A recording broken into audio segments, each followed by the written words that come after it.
Hey, how's it going, everybody? It is time for Thursday night football. Well, at least in like 5 minutes, we'll finally get this thing kicked off. Obviously, the huge news of the day is all of the injuries. Obviously, this is mostly a Packers stream, so that's what we're going to be talking a lot. And the big news there is David Bakhtiari. Holy goodness. I've been talking on the podcast for a bit about how this doesn't feel like the normal fluctuations. Feels like something's going on a little bit more, like an actual setback. Yeah, I think we can say that with some real confidence now, as Dave Bakhtiari, not just out for this game, has been placed on injured reserve. And then Ian Rappaport, like 40 minutes ago, dropping a report on NFL Network saying that he's actually going to be out for the entirety of 2023, that he already had a knee scope yesterday. There's another surgery coming to fix the cartilage in a couple weeks. And then the goal is to get him back fully healthy for 2024. So there's obviously a lot to process there, a lot to talk about. We'll be doing that in the coming days. Today is not necessarily the day for that. But yeah, huge news regarding David Bakhtiari. Rasheed Walker now with an unbelievable career opportunity, not just filling in at left tackle for now, but probably for the entirety of the year now. He is their left tackle through and through for the rest of the season. So huge opportunity for the former 7th-round pick from Penn State to really lay claims on a starting NFL job, especially on one of the best offensive lines in football. So beyond that, other injuries, other news that we're looking at here today, out for the Green Bay Packers today would be Jair Alexander, Elton Jenkins, Zane Anderson, and Devondre Campbell. Pair that with a few of their healthy scratches, which would be Malik Heath, Anthony Johnson Jr., and Brenton Cox Jr. That does also mean that on the inside of things, the players actually playing would be Aaron Jones, Christian Watson, Zach Tom, and Carrington Valentine. So at least some good news there. The Packers aren't going to be without both Jair and Valentine tonight. They at least get one of their corners. Still to help protect themselves, though, in that category, they did also call up from the practice squad both Keandre Thomas and Corey Ballantyne to give them additional reinforcements both on special teams and at the cornerback position. So lots of moving parts going on for this big divisional matchup on Thursday night. Obviously, only 4 days rest heading into this game. Just a lot going on the injury front for the Green Bay Packers. For the Detroit Lions, in terms of who's out for them, a couple expected, really. I mean, Taylor Decker, their left tackle, is playing. That's going to allow Sewell to actually move back to the right side. So good news for Detroit's offensive line. Obviously, bad news for Green Bay. But they are missing their fullback in Sabinda. They're missing their starting safety in Kirby Joseph. Losing one of their corners in Emmanuel Mosley. Their right guard in Vitae. So still some injuries on the Detroit side of things. So let's just say hi to a couple folks. Hi, Jeff. John is here as well. Hello, John. Steve. Sup, everybody. Janelle, I see you're here as well. Janelle actually saying, I think Bach should retire for his own health. As of right now, from what Ian Rappaport said, there are no intentions to retire, which is, I don't know. There's a lot more to talk about there, and I'm sure we'll be getting to that soon. So, Lake Ebels, I see you're here as well. I'm feeling fast. I'm feeling very fast. Dog got the zoomies too. Good sign. Also, heartbreaks for David. No one has worked harder and have had more reason to stop, but kept fighting. Yeah, it's just sad. Like the Dave Bakhtiari thing at this point is just sad. So, like I said, we'll be talking about that a bunch more. Now, if you're a regular at our watch parties, like I see some very familiar names here, just know tonight, because this game is on Prime, I have heard from some folks that do not have access to this game like they customarily do. Maybe they live out of the state but don't have Prime or whatever, because obviously if you're local, you still get a local cast. But if you're out of state and you can't really get to Prime, I am going to be focusing a little bit more on play-by-play for those folks' benefit this week. And we will still kind of answer comments, like interact as we normally do, but it's going to be a little bit more intermittent so that we really focus on what's going on in the field. So just to make you aware of that as we go through. So trying to keep everyone abridged, of course, as best we can. So Anders Carlson, here we go. Get ready to kick off. It's that time. Hi, Chris. Hi, David. Nice to see you both. Steve, just one quick thing as we're beginning to kick off here. After this game, it's a nice little bye week because we play on Monday night next week versus the Raiders. Yes, that's right. About a week and a half before the next game. Carlson with the kick, and it's going 9 yards deep in the end zone, and it bounces out the back. Detroit going to be taking over at the 25 following the touchback. So, yeah, there you see the season stats. If you're watching the game, 70% completion rate, 819 yards, 5 touchdowns, 2 picks for the Jared Goff. Yeah, he's weirdly become one of the premier deep ball throwers. I talked about that in the preview. Who saw that trajectory from Goff after his Rams days? But yep, here we are. So Goff taking the snap, handing it off to the running back right away. Woo! Preston Smith setting the edge, bringing down the running back right away. Gain of nothing, I don't think. I think that's going to stay second and 10. Oh, officially, look at that, second and 10. Let's see. And that first carry was by David Montgomery, who is active for this game, which honestly I think actually favors the Packers a little. I think they're going to do better against the ground and pound style of Montgomery than they do against Gibbs. So pass out to the left, Goff under pressure. Lots of yards. Woo! We are coming in hot. Dang defense. Yeah, they woke up. Rasul. Bringing down Khalif Raymond, the receiver, off to the left, loss of a few yards.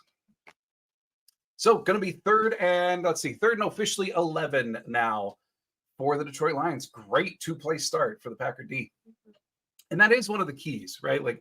Get after Goff. Don't allow him to execute that deep ball that Detroit's gotten known for.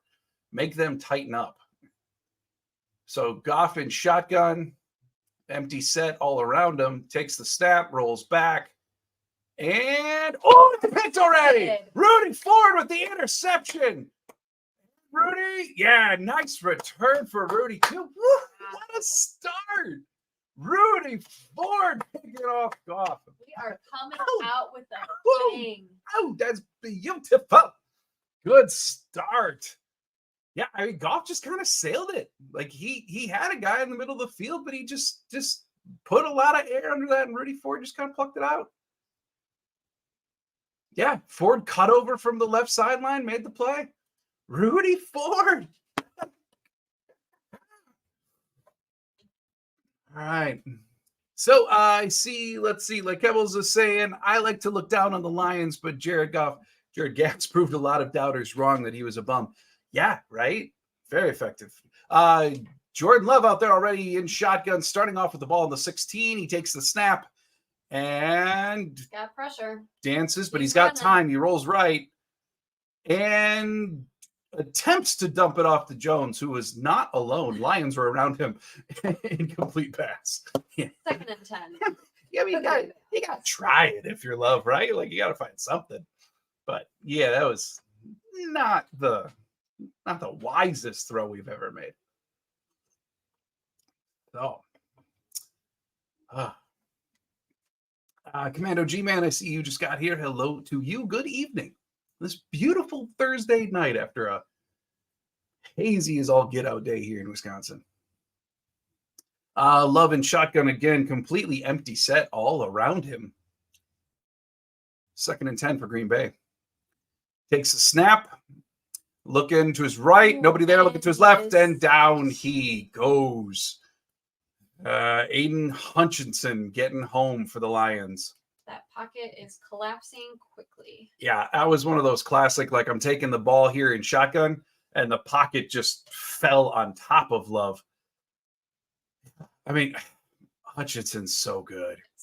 So good. He's the pass rusher for Detroit since Houston is out that you truly have to game plan around.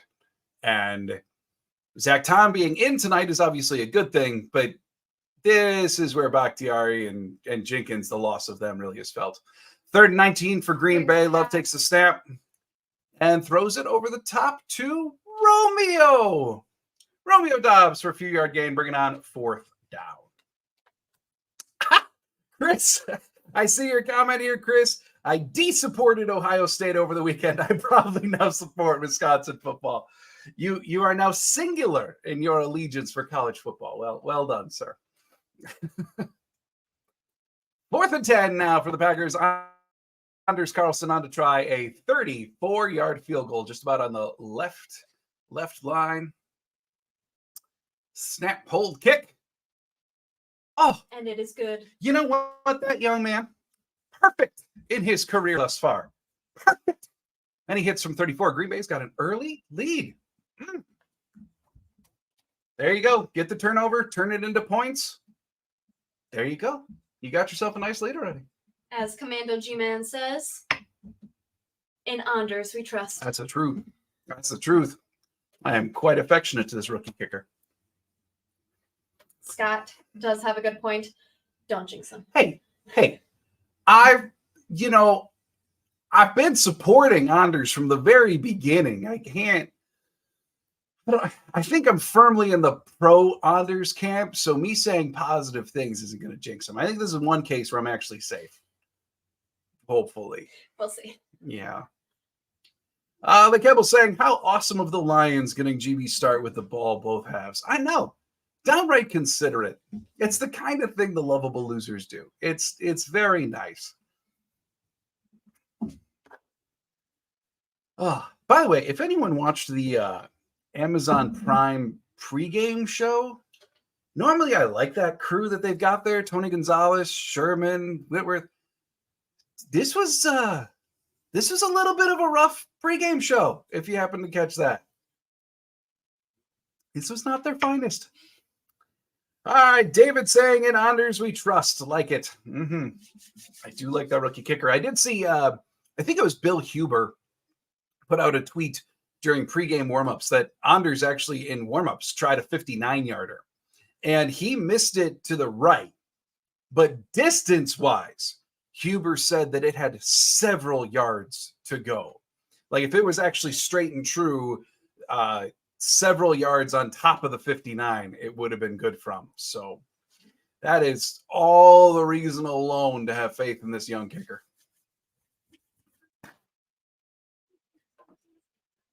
Good start. Good start. Commercial heavy start already, Right. But here we are. We are on the board. Plenty of commercials to fill our time. But yeah, to the point earlier that I saw about the schedule, yes, Green Bay now has this game tonight, but then the next time they play, obviously nothing this weekend, nothing next weekend either.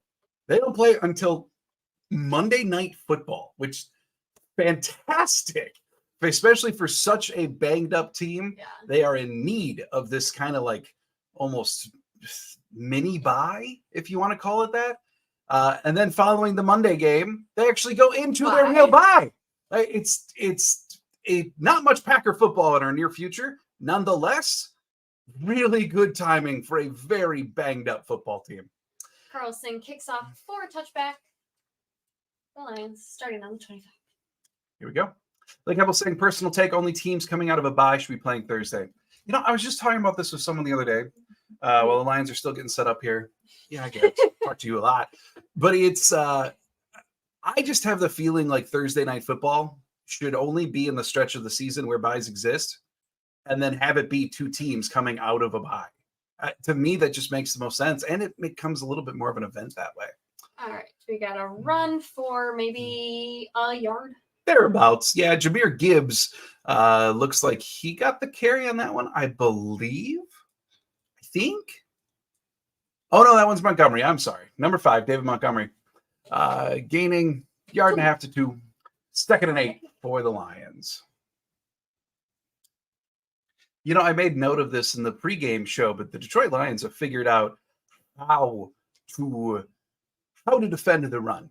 And Green Bay, statistically, I think there's Gibbs. That is Gibbs. Yeah, Gibbs with a nice They're going to stop that. kind of outrun. Looks like it might have gone for about 8. It's going to be really close to the first down line.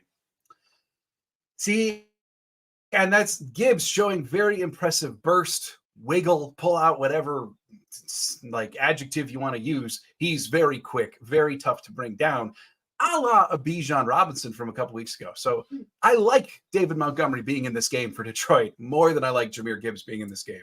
3rd and 1, going for the run, and they got the first down. Yeah, Montgomery right up the middle, gaining about 2 yards. Nonetheless, a first down for Detroit. So, like I was saying, Detroit has figured out how to defend the run. Last year, they were giving up 146 yards per game rushing. This year, thus far, granted only 3 games, they're giving up 72, like half of their total of last year. A ridiculous transformation on the defensive side of the ball for Detroit. I do think Brian Branch has a lot to do with that. Oh my goodness. Nice. Goff and shotgun completing to Jahmyr Gibbs for about a 3-yard gain on a little hook. Immediately take it down. Walker making the immediate tackle, bringing on 2nd down.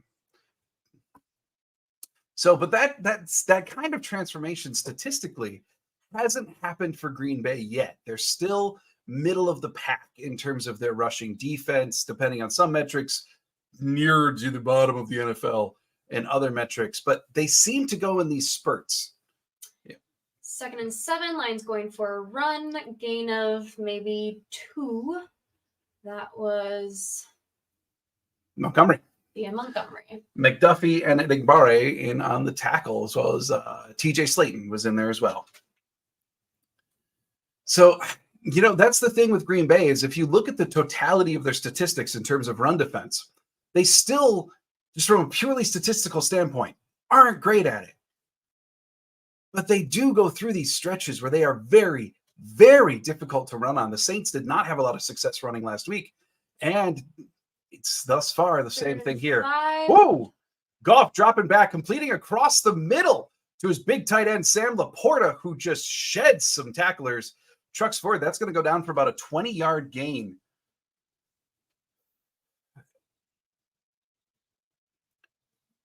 Yeah, just a simple route across the middle. He was able to get some separation off of Rasul. I mean, Rasul was on Laporta the whole time.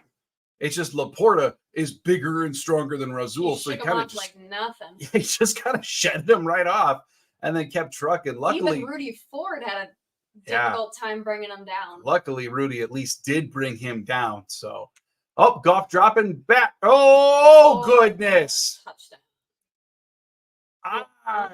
St. Brown. Touchdown, Detroit. I don't know if Detroit just went hurry up there or something. It looked like the camera wasn't even ready. Defensively, it certainly didn't look like Green Bay was ready. And Amon-Ra St. Brown was wide open. Let's take another look at this. So Goff has got 3 off to the right, 2 on the left. Oh, yep, there it is. So Rasul was coming up to check Amon-Ra right where he broke out of his route, and then Rasul just slipped. Like he just lost his footing on the grass. And the kick is good. So Detroit has themselves a lead. Yeah, Rasul lost his footing, went down into the grass, and Amon-Ra St. Brown wound up being wide open to stumble into the end zone. That is one thing last week too that we noticed. Like their first home game of the year last week, and Green Bay players were slipping all over. And now here you see it with Rasul. You would think on your home field, you're going to be adequately prepared in terms of your footwear, long spikes versus short, whatever. And I have heard that Green Bay made some changes to the turf this year, like to the makeup underneath the grass specifically. But like, does Green Bay need to go practice on Lambeau Field? Because it feels like for it to be your home field, it's happening way too often that Packers are slipping. Sometimes even more than the team they're going against, which is just dumb, to be completely honest. So, I don't know. Rasul, go change your spikes, and let's try again. As LeKeppel says, long spikes tonight, defense. Yeah, And offense, we don't need Jordan Love doing the splits again. Now, I do know, like we live in Sheboygan. We were in Milwaukee for a good portion of the day today. I do know that it was a quite rainy day. I don't know as if that was the case in Green Bay today as well. So maybe that is contributing. Maybe the grass is wet.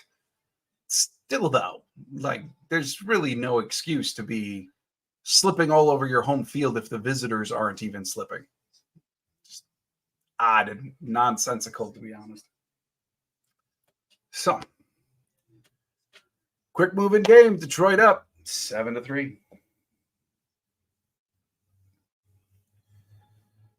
Hey. Let me check on this here. And we're back to commercials. What a start to the first quarter. I mean, you got to love those primetime games too. Right? Primetime games, you slip in all the extra little commercials too. Here we are. Yeah, I did see quite a few comments beforehand, and seeing a couple now, that there's a lot of blue in Lambeau Field tonight.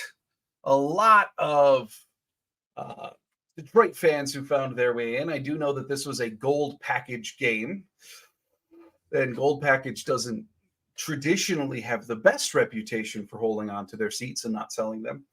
And I know some people there are a little angsty about it right now. Too much blue. So here's the kick to Nixon, who fields it at about the goal line and gets to about the 20. Yep, just not a lot of room to go. So gets to about the 20 before he's brought down. Then Jordan Love trots back out onto the field. Yeah, last week you can see his stats there: 39 rushing yards and a touchdown, 50% throwing, 259 yards, 1 touchdown, 1 pick in the epic, heroic, even fourth quarter comeback last week for the Packers.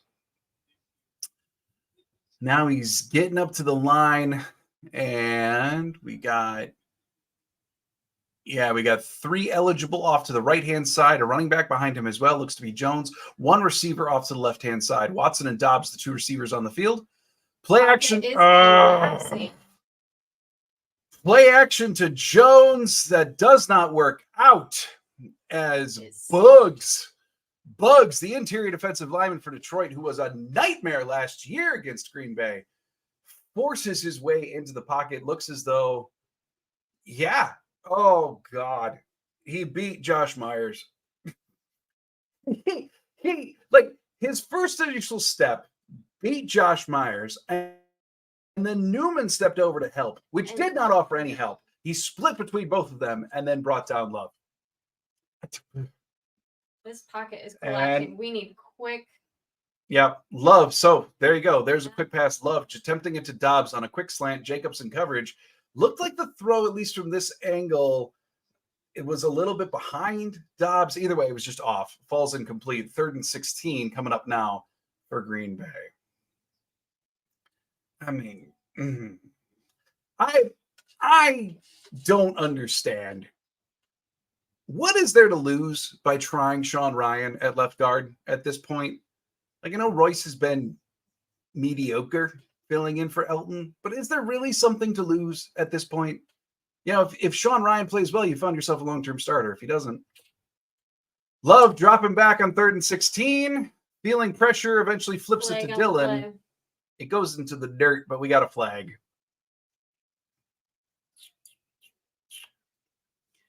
So I don't know.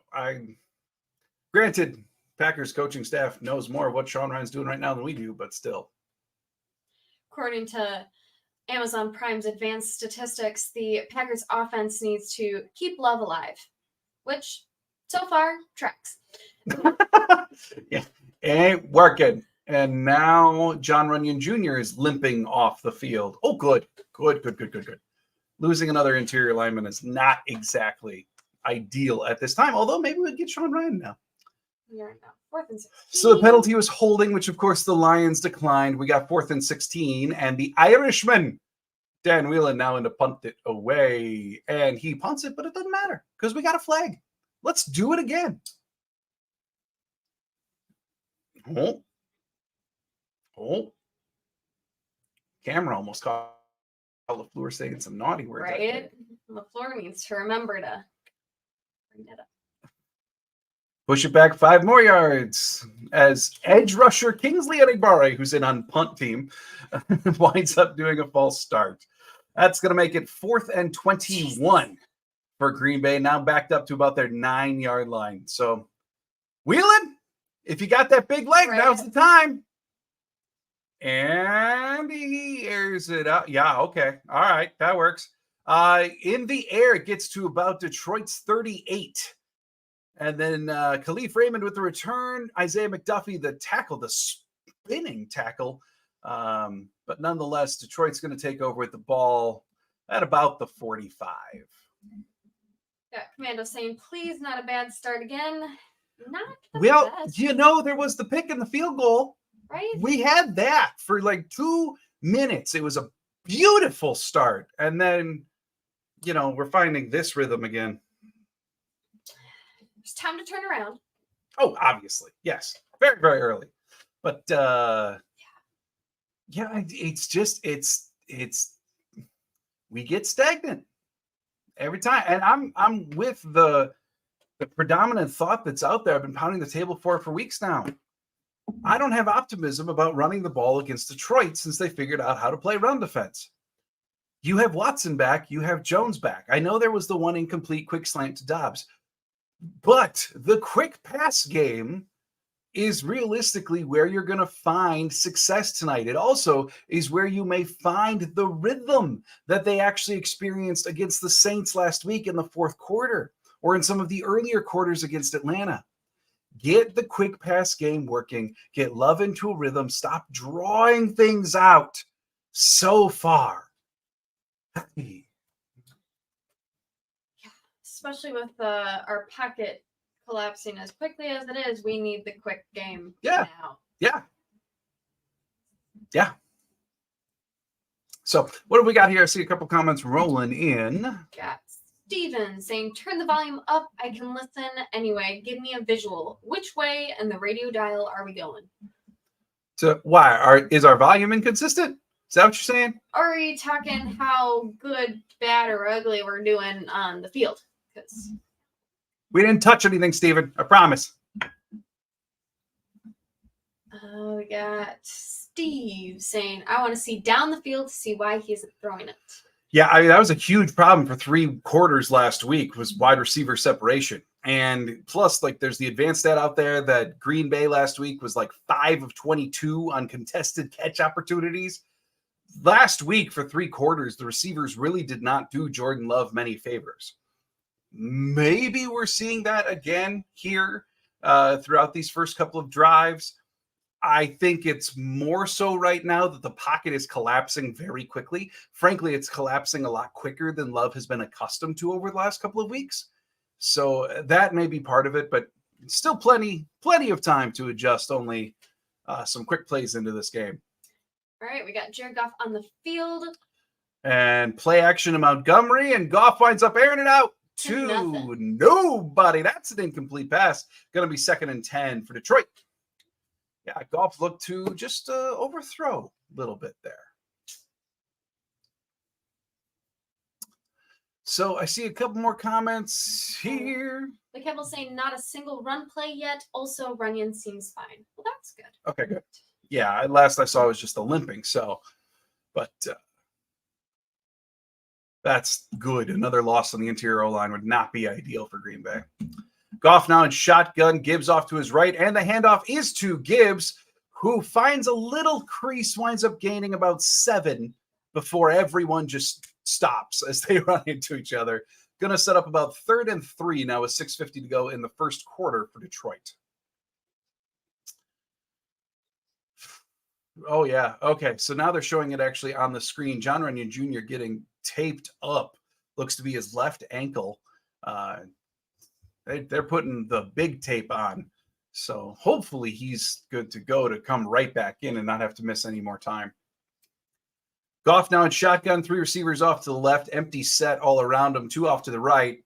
And he drops back and finds in the middle Looked like Rasul Douglas in coverage, but finding in the middle, cutting across was Reynolds, the wide receiver for Detroit. That's going to be a first down. Been kind of a theme that Rasul is the guy in coverage when Detroit has success. What's going on? Yeah, a very layered approach there for Detroit on that play. They had an underneath route. Really, they had two underneath routes, and then the slant that they wound up hitting Reynolds on kind of went behind both of the underneath. Very layered play design, but successful there for Detroit. Montgomery now getting the carry, trudging forward and breaking through the line, gaining probably about 7 for my eye read. Going to set up a 2nd and down now for Detroit.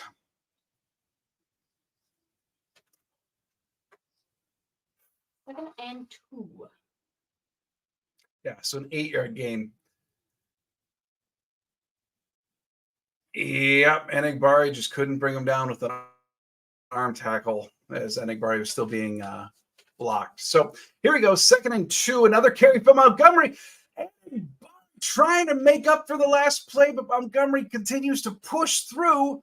McDuffie steps up to help. This is going to be close. Depends where they kind of feel progress stopped or whether they actually mark it at bringing his body down. Yeah, I think they're going to, first down for Detroit. 1st and 10. And they're rolling right now, right into Green Bay territory. Oh, yeah. And they're at the 15. Goff in shotgun, running back off to the right, two eligible receivers on the right, 2 on the left. Goff takes the snap, drops back, rolls left, and his pocket begin to collapse, and he's running. Oh, until he meets Rudy Ford and Rasul Douglas at about the 3.5-yard line. Brought down, but still. That was still easily could have been a rushing touchdown right there. Yeah, still far too much of a pickup on the ground for Jared Goff, who's not at all a mobile quarterback. Yeah, there was just nobody on that side of the field. Yeah, luckily Rudy Ford got there to at least make sure that it wasn't going to be a touchdown. So looks like everybody needs to wake up on this Thursday night. Detroit taking over with the ball at about the 5, and it's a handoff to Montgomery, who stood up by Quay. There we go. Nicely done. Should be a gain of about 1, maybe 1.5 for Montgomery before he ran into Quay Walker. We are 2nd and goal, way too close to the end zone. Yeah, big play. Quay living up to his name. Yeah, oh yeah. He just straight up stood up for that one. Beautiful. That is how you tackle. Nicely done, Quay Walker. All right, so we got 2nd down now, 2nd and goal for Detroit. About 3 minutes to go here in the first quarter. Goff takes the snap, hands it off again to Montgomery, who finds a lane and is in for the score. Touchdown, Detroit. Yeah. As much as on the last snap, the C's kind of parted in Detroit's line, and Quay was right there. This time, running over to the left side, left tackle Taylor Decker got a very nice move on the left edge there. Quay eventually got blocked by left tackle as well. Yeah, Decker. So Decker really initially got the line and then really stepped up and sealed off Walker as well. Montgomery was able to walk right in. Extra points good. This is going to make it 14-3 now for Detroit. I mean, I will give credit where it's due. That was excellent blocking by Decker, who's back for Detroit after sitting out last week. So, I mean, that was really, really well done by their stalwart left tackle to give Montgomery a complete lane all by himself. So, touchdown Detroit. And that makes it 14-3. You already updated the thing. Look at you go. I talk too much. All right. Your talking allows me to do this. This is seemingly another game where we need the resilience that we credit so much last week. Yeah, I mean, unbelievably fantastic start for like 4 plays. Yeah. And then now it's feeling in a different way Like Detroit is experiencing success in a different way, but it still feels like parts of the game did last week against New Orleans. Just that Green Bay is just kind of there, just kind of at the whims of whatever is going on with Detroit. And then offensively, just unable to really get anything into a rhythm, unable to get anything going. Detroit's defense, I said it in the preview show, basically they feel like, all right, we've learned how to stop the run. So we are really on first and second down going to try to bottle you up and then force you into these third and long situations because we're assuming, Detroit's defense, that we're going to be able to stop third and long more often than not. And that's going to result in us having a positive defense this year versus last year, which in some ways was historically bad. So you see the overall philosophy that defensive coordinator Aaron Glenn is implementing for Detroit thus far. And Green Bay, throughout these first couple drives, are walking right into it. The early down sacks on Love thus far. But I think they had a 3rd and 19 earlier. They've had a 3rd and 16. That's Detroit's entire philosophy, is getting them into those downs. Green Bay needed to have at least some form of success with quick passes, even if they're only for 4 yards, or running the ball. Something to make sure that they don't get into third and long. And that is what needs to be adjusted here quickly. What are they showing on the TV screen right now? Don't know, but they shafted Brett Favre to another couch, which he deserves. But and then you got Love and Rodgers just chilling on another couch. Rodgers is not his best friend. Whatever. Let's be real. Detroit with the kick. Nixon bringing it out 2 yards deep in the end zone. Nixon trying to find a lane. Almost. Nothing there. He's brought down at about the 21. All right, Dan. I liked it. Right. Go. Always.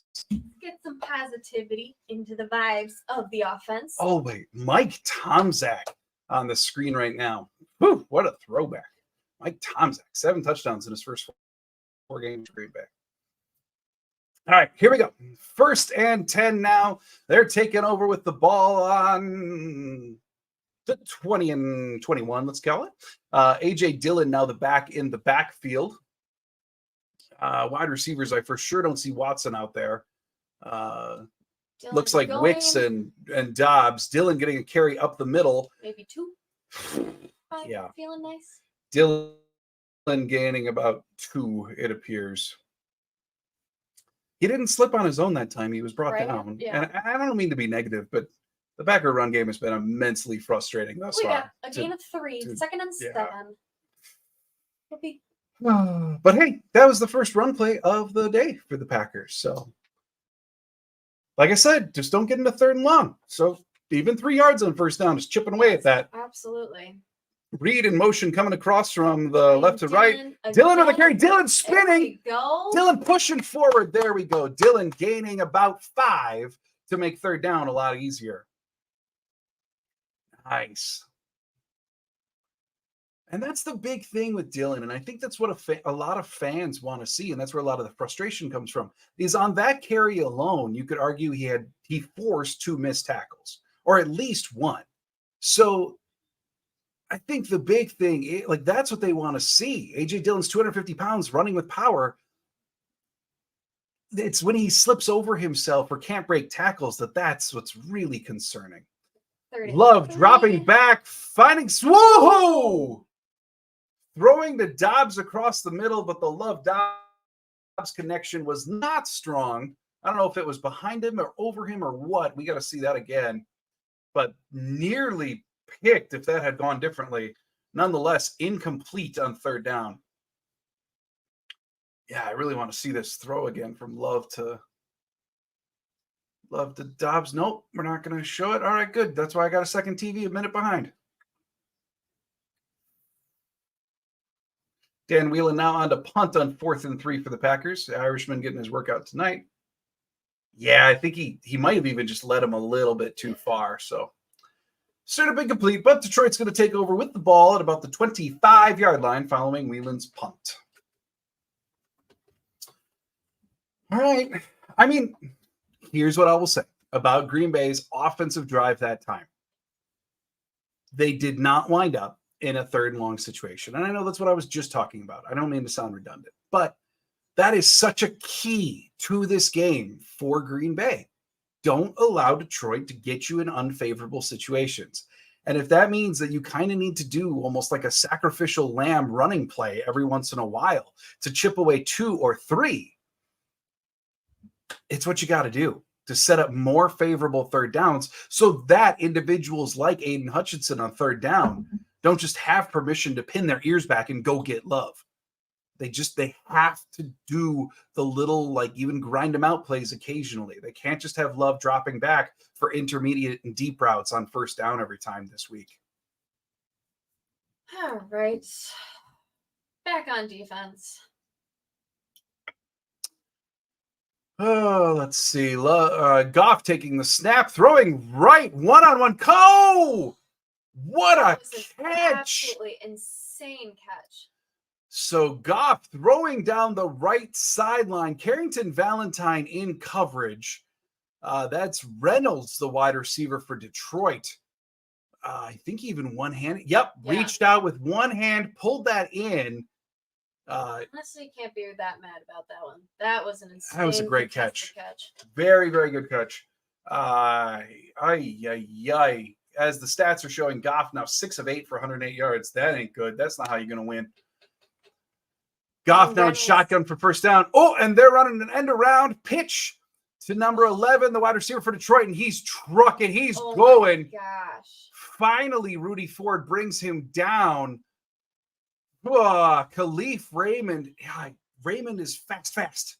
Not just kind of fast. Well, fast. Were blocking hard on that. We really need to get around that. Yeah, little pitch to Raymond, and Raymond just followed the lane he had. Valentine was just completely taken on that one. Yeah. Dang. So that's going to wrap up the 1st quarter. Detroit now with a quick 1st and goal at the end of the 1st quarter, trying to build upon an already large 14-3 lead. Woo! Yikes. All right, let's catch up on a few of these comments here. All right. Let's see, we got Luke Kevel's saying defense seems slow and indecisive to me. Let me dog in the game, coach. I actually would agree with that. The defense right now, like, you had that opening aggression from Razul, you had the opening pick from Rudy, but the rest of it feels like they're just allowing Detroit to come at them. And that's part of the philosophy this week. Detroit is incredibly good at throwing the ball deep. So part of it, like this is Joe Barry's wheelhouse, right? His entire philosophy is built to not allow the deep ball. And part of that, as a natural consequence, is allowing things to come back to you, like come to you a little bit more.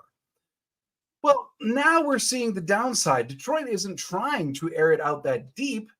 Frankly, they really don't need to. The pass rush isn't being very effective yet for Green Bay.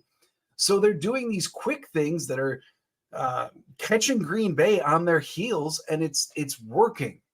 I think in this situation, in this part of the game, the pressure and intensity has got to get ramped up fairly quick. Make Detroit change what they're doing, because things are just too easy for Detroit right now.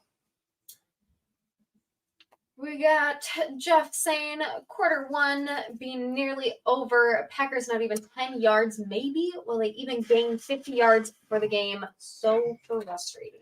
Well, they don't have a lot. I can say that with absolute certainty, Jeff.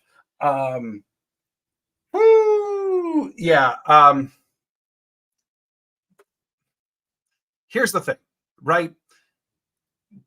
Green Bay's offense, through now 3 games and a quarter of football, we could say with confidence that Green Bay's offense is successful when it finds a rhythm. But they go these very long stretches in every game where they are just completely stagnant, where nothing works. No receiver gets open. Love's accuracy is off. They can't run the ball. They can't block. Nothing. right? And it's these really long stretches. We've seen it in every game. And then all of a sudden, something just clicks, right? A run play works, or they do a random no huddle drive like they did in the Saints game. Something that just sparks life. And then they get into a rhythm. Then they move a little bit quicker, and the offense finds success. That is very much a requirement right now. Like already down 14-3, Detroit on the cusp of extending that lead. Green Bay needs to come out offensively quickly, find a rhythm, get the ball moving for positive yardage, and get something on the board here after Detroit finishes this offensive drive. All right, so we are back. The Yep. beginning of the second quarter. Quick play over to Laporta, gaining only a couple, sets up second and goal now for Detroit. Yeah, basically like a tight end bubble almost off to the left-hand side. McDuffie with the tackle, gaining really only like 2 for Detroit. So now second and goal on the 4.5-yard line for Detroit. Montgomery in the backfield again with Goff, and Goff throws it before his receiver is ready. What a shame. Falls incomplete on a quick left out.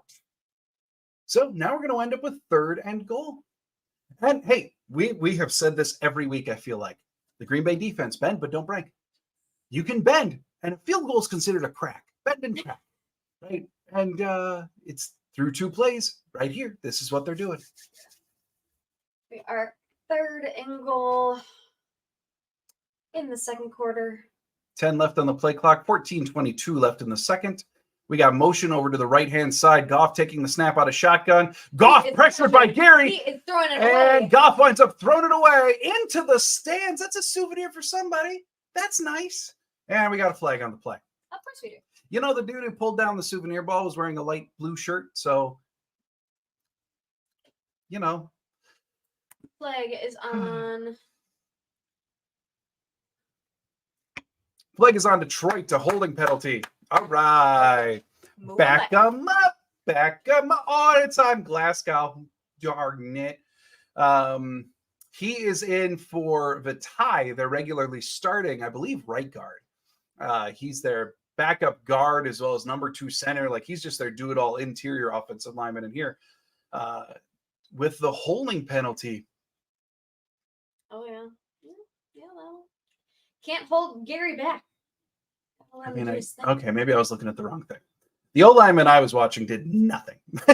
So, like, all right, must have been looking at the wrong dude. Third and goal now for Detroit, backed up all the way to the 15-yard line. Goff, empty set, shotgun, takes the snap, drops back, and finds.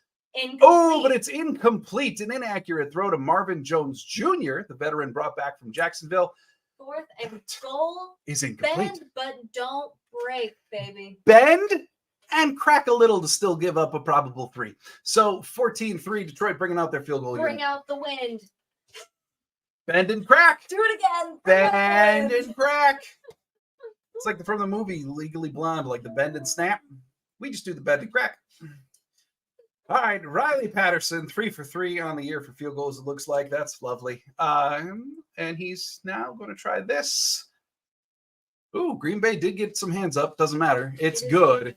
Detroit takes a 17-3 lead over Green Bay. You know, the thing is, though, 17, like when the other team scores 17, Green Bay does well. We learned that last week. So there's reason for optimism. Going back to the comments, I thought this one from like Hebbles was pertinent. Yeah. ESPN says J Love was pressured 5 out of the 7 dropbacks, which is really, frankly, semi-baffling. Detroit's pass rush is quality. Okay, it's not tremendous. It's not leading the league like Green Bay's is. Hutchinson is great, but a lot of the other players around them, especially with Houston on injured reserve, they do have difficulty at times generating pressure against the quarterback. Now you look at Green Bay's side, Bakhtiari out, but Rasheed Walker's done a fine job in pass pro. Elton Jenkins out. Yeah, Royce Newman exists. I don't need to say anything more. But then you've got Myers, who's an above-average pass-blocking center, John Runny Jr., above-average pass-blocking guard, and Zach Tom, who has been brilliant to this point in pass pro. The fact that Green Bay is getting beat so heavily, here's the kick for Detroit, sailing into the end zone, and Nixon's going to bring it out like he does. Nixon tries again to find somewhere, nowhere to go. Down at the 21. Past the 20. No, he really can't. So it is somewhat baffling that Detroit has been able to garner the pressure that it has against the Packers. But Zach Tom, I'm sure, is not exactly playing like himself. Penalty is going to be on Green Bay. Back it up. Yeah, I can see from the captions holding number 6. So Dallin Levitt getting a little grabby. So, oh my goodness, 199 yards for the Lions, 1 yard for the Packers to this point. Yikes. All right, so Love now at the 10-yard line. Love under center. Got 2 wide receivers on the field, 1 right, 1 left. Play action to Jones. It's tipped and it's picked. Oh my Lord. It's going to be Watson with the tackle. Detroit getting the ball on the 5-yard line again. Okay. Jacobs, the one coming away with the interception there. Oh. So watching the replay here, Love does the play action to Jones, and he's got time. It's tipped. Linebacker Anzalone, I believe, is the one who got his mitts on that. Yeah, just kind of finger tipped it and knocked it above where Watson was reaching on Watson's route. And so it is picked. Detroit gets the ball at the 5. Less than ideal. Goff now on the field, or actually, I'm sorry, the 7 is where they marked it. So David Montgomery with the carry. McDuffie grabbed Montgomery by the legs, and he wasn't able to bring him down, but he held him still so that others could try to bring him down. An effective technique. Let's go with that. So 2nd and goal now for Detroit, 13.5 to go in the second quarter. Detroit now with the ball on what appears to be about the 2. Detroit going what it looks like fairly heavy in their alignment. Running for a touchdown. And Montgomery goes right up the middle. Touchdown, Detroit. We just need to reset. Oofda. Complete reset. Oofda. Let's go into the locker room. Try again. Start over. Because it ain't good. Oh. Yikes. Even the glitter lady looks upset. Yikes, y'all. This is rough. And they're showing the replay of the Montgomery run again, just finding wide open. Just finding a gap on the left side. Detroit has a very, very, very good offensive line.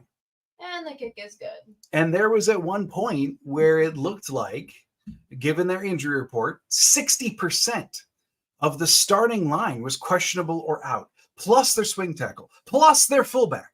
And it looked really favorable as of like yesterday for Green Bay. But then basically they all wind up playing except for Vitae, the swing tackle, and the fullback. So in actuality, what wound up happening is Detroit does have 4/5 of their starting line out there. Obviously more than Green Bay at this juncture.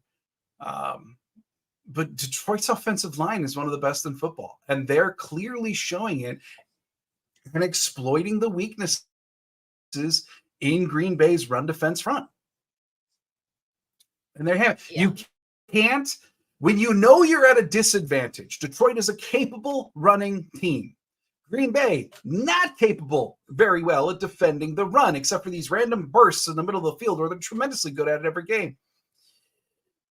But you just cannot allow Lions to get favorable field position and then expect to stop the run.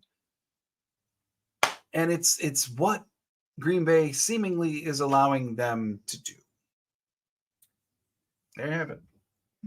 Steve saying, is it me or does it look like we're not really trying?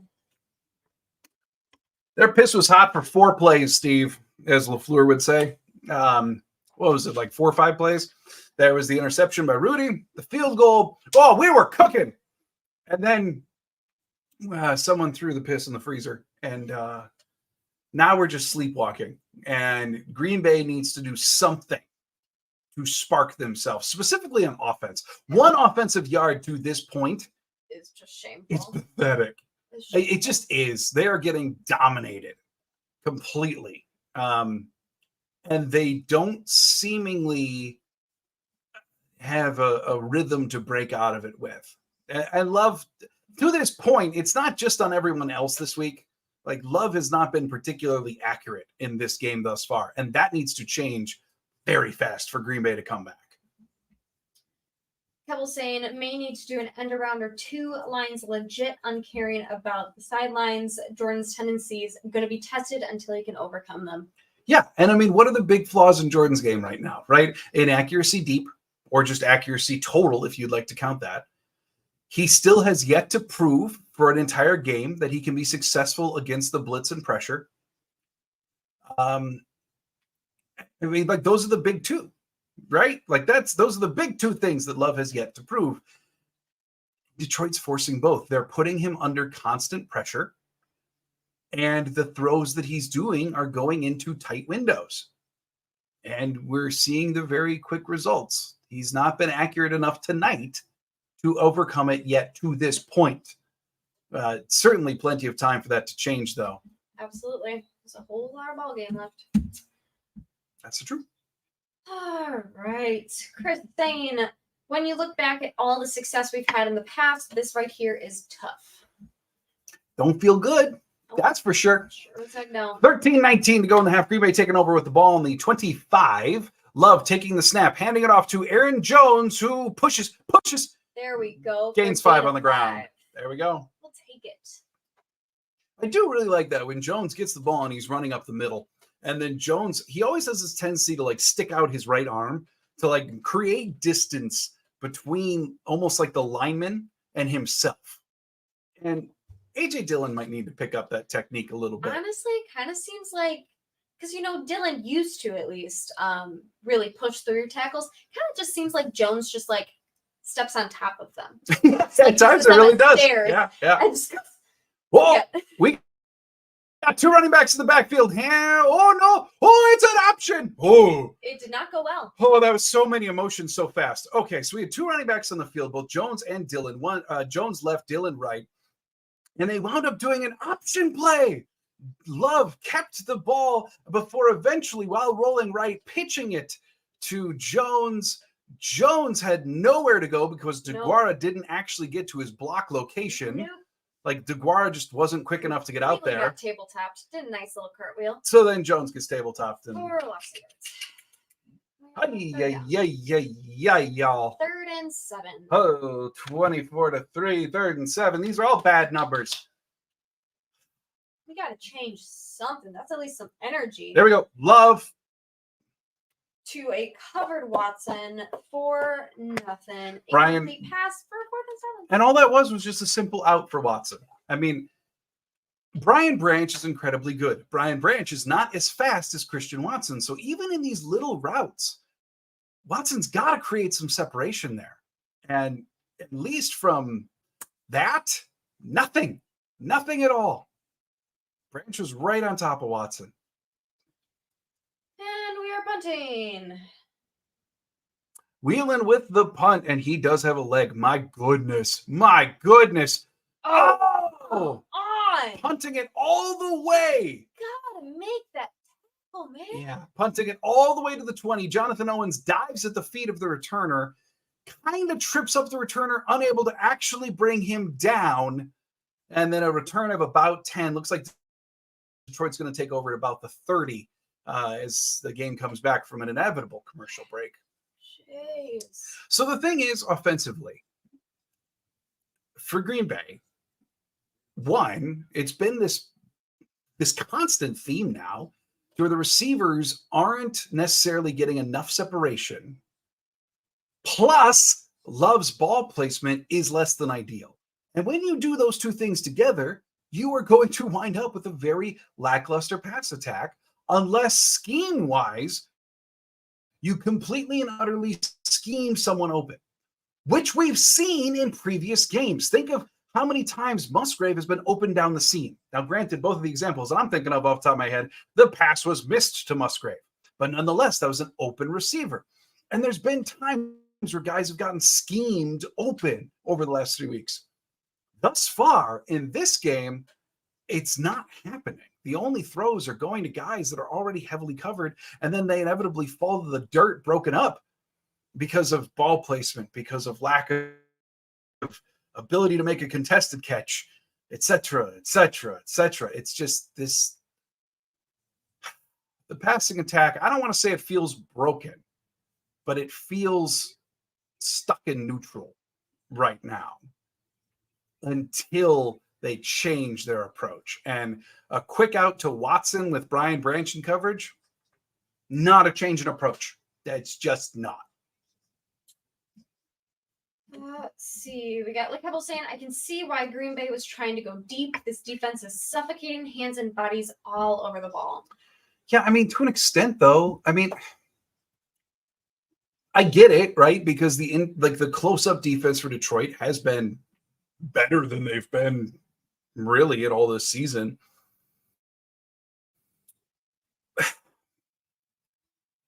But throwing the ball deep on a consistent basis was just not going to be a way to win this game. It just, Detroit's secondary is where you want to exploit, but winding up in third and longs isn't the way to do it either. I don't know. Just it's hard to pinpoint one thing right now with just nothing seemingly working. Jeff saying, I wonder the rate this is going if the Miami over Denver slaughter isn't going to be the worst blowout of the season. This sucks. Oh, Jeff. Don't even put that into the universe. All right, Goff taking the snap at the 30, rolling out with play action, finding a receiver off to the right. Keyshawn Nixon there, but Darnell Savage making the actual tackle. Gain of about 10 for Amon-Ra St. Brown. That probably is going to be a first down for Detroit. Yep. About 11:20 to go in the half as Detroit gets lined up again.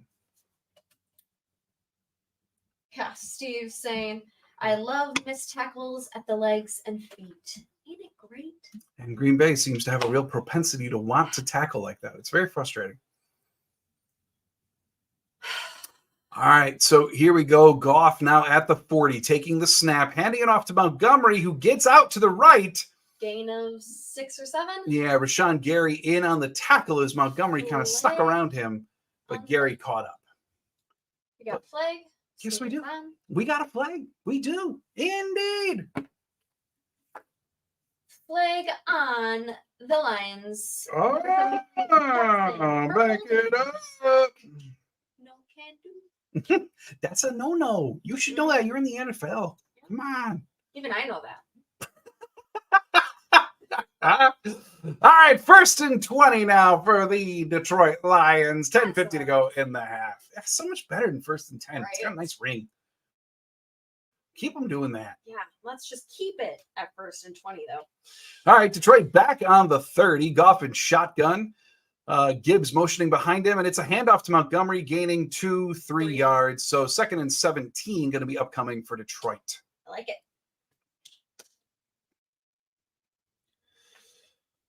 This is not going the way it was supposed to go. Nope. Not even a little bit. 2nd and 18, so that was a gain of 2. Woo! All right, Goff taking the snap and shotgun again. Gibbs, the running back with him. Pressure from the interior. No sack, but they certainly affected the play. Carl Brooks in there, Isaiah McDuffie in there. Ball hits the ground. That's going to be incomplete. And Detroit has to face their own 3rd and long for a change. Take that. Going to be 3rd and 18 now for Detroit. Oh, and I like that. Both Quay and McDuffie blitzing up the middle. I like that on 2nd and 18. Nicely done. 3rd and 18, I would expect a less aggressive defensive approach on this play. Jonathan Owens, I see on the field even. See if we can And we got a flag. Gary's going to hang out with all the Detroit guys. And that's, yeah. False start on Detroit. Back them up. Back them up. Keep on bringing it back. Look, I see at least your latest comment there. The left tackle saw Gary and got jump scared. I don't blame him. Right? Like, I would not want to who can blame him? Gary's scary, man. I remember in week 1, like here we go, Goff taking the snap and shotgun, and he does complete it to Gibbs across the middle. Quay Walker. Bring down by Quay. Quay is here to tackle today. I like it. Yeah, they need more of that. Get that fire in the defense. Bring it over to the offense. Nice. Change this up. So Quay making the play, and Detroit's going to be having to punt. Yeah, I just recall in week 1, there was one particular play. It was like on a 3rd and long for Chicago, where the TV camera caught Rashawn Gary basically doing like smelling salts right before him. And he did the salts, and then you saw his eyes just go, like, oh. I don't want to be in front of Rashawn Gary. And here is the punt, and it hits the ground. Get the ball. We got it. We got the ball. Oh, We got the ball. Rookie. Man.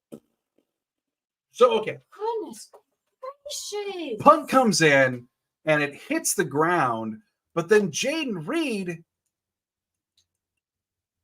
Jaden Reed decided that he would try to field it off of the bounce, which was a terrible idea because he didn't actually get it. He was tackled. The ball bounces around in this rugby-style pit. Oh, Jaden Reed, no, rookie. You do not touch that ball. Yeah. My goodness. I do believe we did recover that, though. We did, and it's practice squad elevation Keandre Thomas, the one who actually got his body on the ball to make sure Green Bay didn't have a stupid turnover. Hey, rookies, right? Rookies. Right. All right, so Green Bay taking the ball on the 8-yard line. Get it out of here. Love play action again, but got a bunch of no. Completes it to Musgrave, who gains 1. Okay. We didn't lose yards. They didn't get a safety. Oh my gosh. So what we can say at this point, I feel very comfortable saying it. Zach Thomas playing in this game. Yes, his assignment tonight is predominantly Aiden Hutchinson, not just Detroit's best pass rusher, but one of the better ones in the league, certainly. But Zach Tom very much to this point does not look himself. Like, I feel very comfortable saying that. He gets easily beat there by Hutchinson. Love luckily gets rid of it before it was a safety. All right. All nice pass to Dobbs. 2nd and 9, quick out on the left to Dobbs. Winds up being probably for a gain of 7 to 8. Going to set up a 3rd and short. 8:18 to go in the half for Green Bay. Holy buckets. That did not need to be that stressful. So you're a 3rd and 4. Gosh. Yeah, all right. So 3rd and 4. 3rd and 4, Love and shotgun. Dylan going back to join Love in the backfield. We got bodies jumping all over the place. And all the finger pointing, they did it. No, they did it. No, they did it. And we're going to find out for sure here. It did look like it was on the defense, but I'm also watching the defense.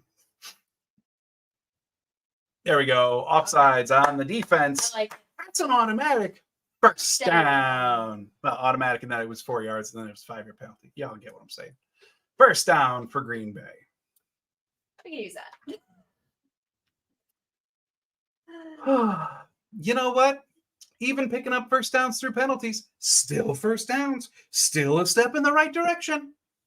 We'll take it. Our first down. Love now under center for this next snap with a first down here. And he winds up handing off to Dylan, who is destroyed. Absolutely horrible. What happened? I mean, first of all, like, Dylan gets the handoff and was immediately greeted by 2 Detroit Lions. That one's not on Dylan. No, that was horrible. Who is that? All right, so 11? McNeil, no. The McNeil, the defensive tackle for the Lions, it looked like John Runyon Jr. was essentially running like a trap, trying to go from right to left. And then Tucker Kraft, the rookie tight end, was supposed to pick up the man that Runyon left behind. Except Kraft got there. And goodness gracious, did we even come out of the locker room today? Yeah, we did for 4 plays. That's Anyway. the defense. So the next snap, Love is sacked. So all of that progress made with a singular first down, you got to be kidding. And it was McNeil again. Yeah. Can we just... That time McNeil was pressuring Royce Newman, who passed McNeil off to Rasheed Walker, who then had McNeil go right around to hitting J-Love for the sack. 3 sacks tonight on J-Love, according to the telecast. What in the hell is going on with the Green Bay Packer offensive line? 3rd and 21, Love dropping back. He's got to throw it, and he hits Dobbs for a gain, not close to the first down. Bring on the Irishman. Jesus Christ. Do we even have an offense this game? I don't think we do. No, we got a bunch of bodies who flail around with the football. Right. You know, I will say this, though. At least the Packers have a punter with a fun nickname, which I get to use an accent for. Bring on the Irishman. It's something. It's a little silver lining because, good Lord, 4th and 5 now, wheeling on to punt from about the 22. And he boots it from the Green Bay 22 to the opposite 23 for Detroit, where Khalif Raymond makes the fair catch. This is just rough. This game makes us look like we're just a team full of rookies. Like, this is we are. I know, but this is showing us. Yeah. The last 3 weeks, we have shown that it doesn't matter how young we are, we still can show up and play football. Yeah. We didn't show up today. Not even a little. Like, goodness gracious. Not good. The Cowboys saying this O-line simply cannot hold up. We got to get Matt and Jordan got to work together. I don't even know what they need to do. They just need to. Matt and Jordan got to work together. The offensive line has got to do some real soul searching. This is the first time I would say that the offensive line is truly feeling the absences, right? Yeah. Like last week, they still predominantly protected well against New Orleans. Yeah. There were other offensive problems through most of the game, but still they predominantly protected well. Jordan Love at least had a chance to stay in the pocket for a little bit before it instantly collapsed. Yeah. Now, this is the first game where it really is like, okay, now it looks like we're playing all of our second stringers on the line. Now it looks like Zach Tom isn't himself. Like something eventually had to give, even with as good as Green Bay's depth on the line is. This, I would think, is going to have to cause them to severely evaluate what lineup they're using for their 5 offensive linemen, because Matt LaFleur always preaches the best 5. We need our best 5 out there. Well, it's hard to argue you went with your best 5 when you're rolling out Royce Newman at left guard, right? Isn't Yash considered a superior player to Royce Newman? Certainly has been historically. So this should cause those very, very clear conversations about, is this what we want to be doing? And what do we need to do to change to actually overcome the injuries that we have, especially now with the knowledge that Bakhtiari is probably out the rest of the year. Elton Jenkins, they're certainly hoping for back soon. And maybe with this like 10-day break until the Raider game, maybe they do get him back. Something's going to have to change here. No doubt about it. 1st and 10, Goff taking the snap, handing it off to Montgomery, who pushes forward for a gain of about 3, maybe 4 yards to set up 2nd down.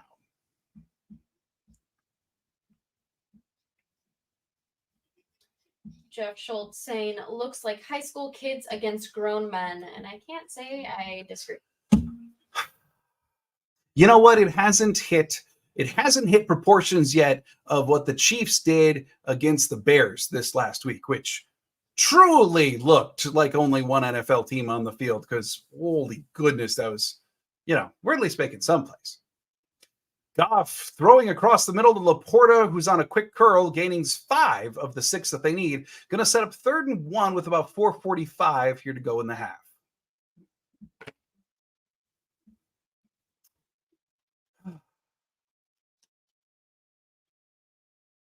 Yikes. Yeah. Yikes. Campbell saying, personal opinion, Caleb Jones should get a look. Even if he falls over, he's an obstacle. Getting some humor in here. Needed something. What we got right Goff now. handing it off to Montgomery. Montgomery again breaking through the line, getting up to about the 40 for a first down for Detroit. Yeah. Just let him run. Detroit's still on about their own 40. Yeah, so one of the great experiences of being able to go to training camp this year was there was one time where the offensive line was doing drills where they had the starters going right, then the backup offensive line basically formed like mock D linemen to try to get pressure. Goff now taking the snap again, this time at the 40. It's play action to Montgomery. Tipped at the line. Incomplete as the ball hits the ground. 2nd and 10. And so you've got these offensive linemen who are told by Coach Butkus to try to break through the starting offensive line. And some of them kind of looked the part. Like they had some agility. They tried their move. Caleb Jones should never rush the passer, ever. That was my takeaway. He tried a spin move on David Bakhtiari. That was one of the most enjoyable things I've ever watched. He went nowhere. So I'm part of the Caleb Jones fan club. Just don't line him up at pass rusher. Goff now thrown across the middle to Laporta, and that's in and out of the hands. That's going to be an incomplete pass on a quick pass over the middle. 3rd and 10 now for Detroit. 3:37 as the clock stops in the half. The TV coverage now highlighting Rashawn Gary, as he did get pressure and a hit there. That was an outright drop by Laporta, actually. But Rashawn finally getting around Decker there to really rattle Goff. Yeah, that was a straight-up drop by Laporta.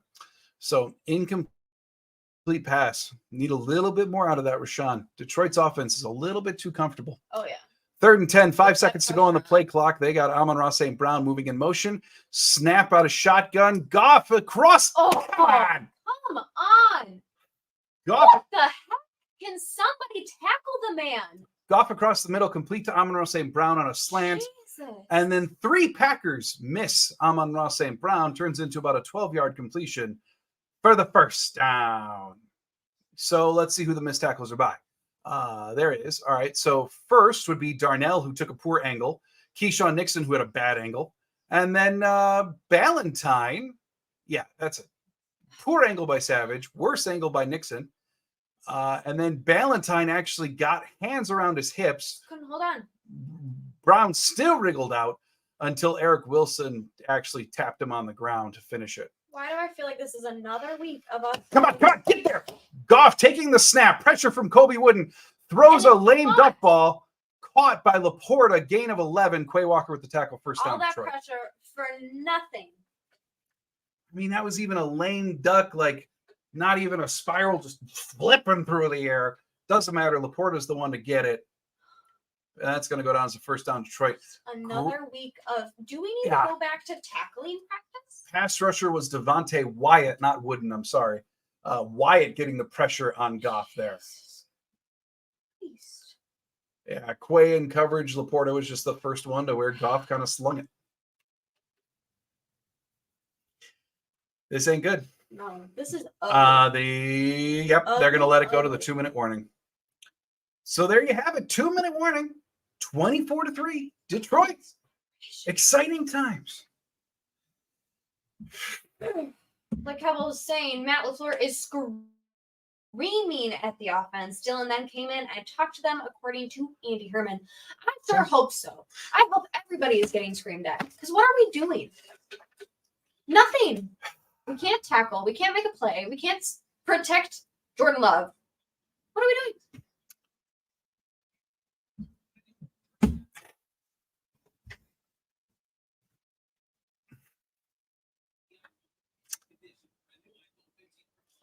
I know, like, I very much understand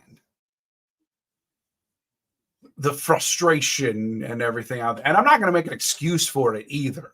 I'm just going to say, like, offensive line-wise, I think for the first time, they're experiencing all the losses that they've suffered on the offensive line. I think the pass game, this whole inability to get guys open, inability to even, like, I don't want to say throw someone open, but give it to in a place where if there's no separation, they can at least haul it in. It's like all of the things that have plagued them for 3 games are catching up to them at the exact same time. The defense allowing the offense to come to them rather than dictating. Well, we're seeing it. Detroit's walking down the field pretty easily a bunch. An inability to stop the run game. Well, Detroit is even using Montgomery. They've barely even used Gibbs. They're using Montgomery to shed tacklers. Even go back to Atlanta, where they blew 21 missed tackles against Atlanta. And then they predominantly fixed it against New Orleans.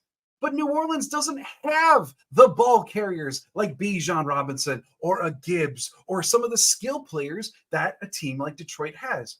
So I think you can say that, like, the tackling problem, even if it looked better last week, it's not fixed yet. And it's like all of these things, it's like all of the worsts of the first 3 weeks are combining in one game to form like one overall deficient team. The injuries have caught up. The inability to get quick passes complete and accurate has caught up. The inability to tackle has caught up. You know, it just feels like it's all of these things all at once, like the things that they've kind of gotten away with. Well, now they're going against a team that is not allowing them to get away with it. Detroit is a very well-coached team. They are the division favorites for a reason. Green Bay should be able to hang with them better than 24-3. But I think we are just seeing that, yep, nice run for Montgomery right up the middle. That's a gain of about 12 and a first down. I just think we're seeing a combination of all of Green Bay's deficiencies occurring at once. And here we have a 24-3 game. And it's frustrating, it's maddening, but it is what it is. Montgomery with a nice run there up the middle. So Detroit now has the ball on about the 27. Goff in shotgun. We got 1:22 to go in the half, and a handoff to Gibbs. Gains him about 5.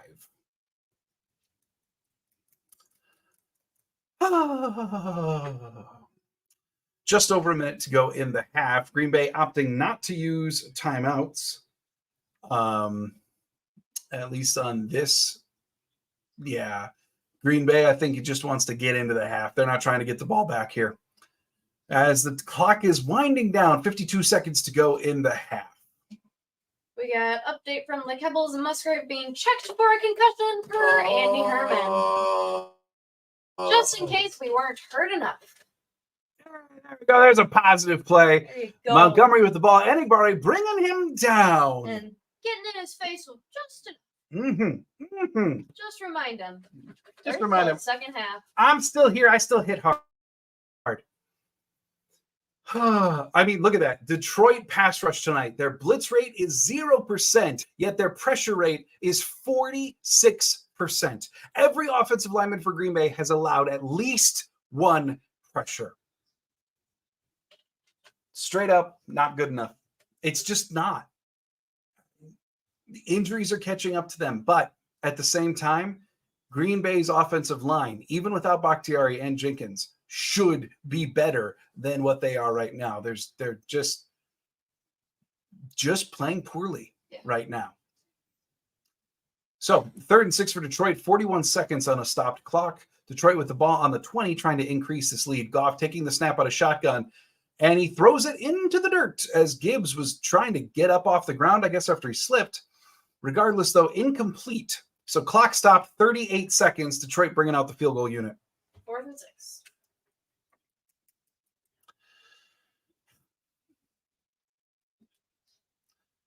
Yeah. And again, telecast It's highlighting Rashawn Gary, who got in there on golf. We gotta lock him up. Every week he's getting more and more expensive. And the field goal by Detroit is good. Detroit adds on to their lead, making it 27-3. You know, frankly, folks, I'm thankful for these watch parties because I'm real glad not to be involved in any online discourse right now. I don't think it's a very happy place. And if any of you are out there, I very much apologize to you. So that's that, 27-3. 34 seconds to go in the half. Even down 27-3, I have a feeling if LaFleur follows his historical pattern, Green Bay is going to get the ball here and kneel just to get into the half. Matt LaFleur does not like doing these under 1 minute drives to close out a half. Now, I see him looking at his play call sheet. Maybe this is an exception. Maybe. And with everything going on, why not? But that would be do it. They would be very out of the norm for LaFleur to try to put together an offensive drive here. It's just not his historical MO. So let's see.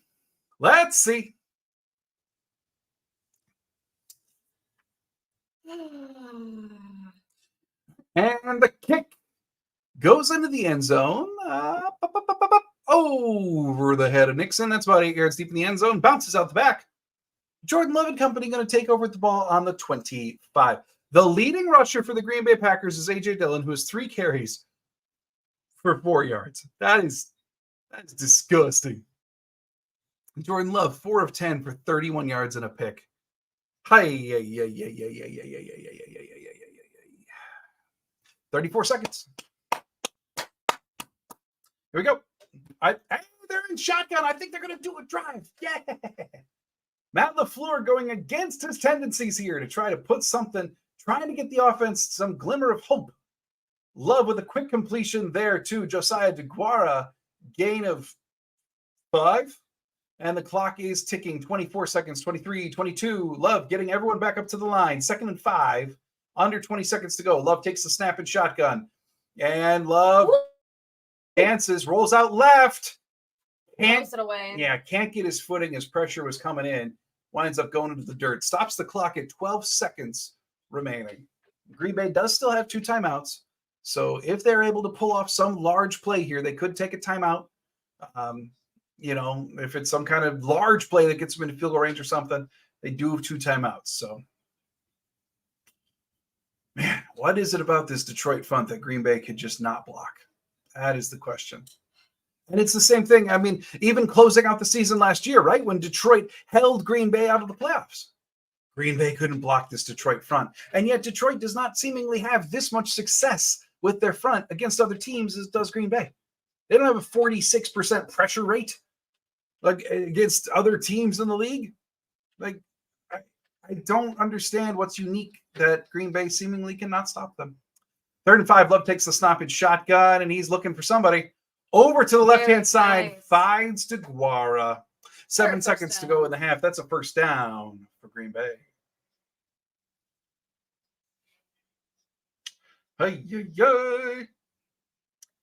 Like I see your last comment there. New hit his life alert. I think you're talking about there it is. Royce Newman hitting his life alert, seeing Hutchinson. Yeah.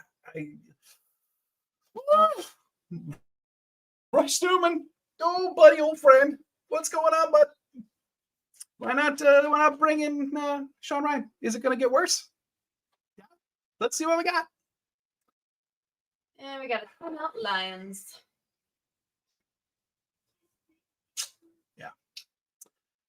So let's catch up on a couple, shall we? Let's see. Jeff saying, I'm not buying the excuses every time Green Bay plays Detroit. It is bad timing 3 times in a row. I think, Jeff, the only thing, I get what you're saying about the timing thing.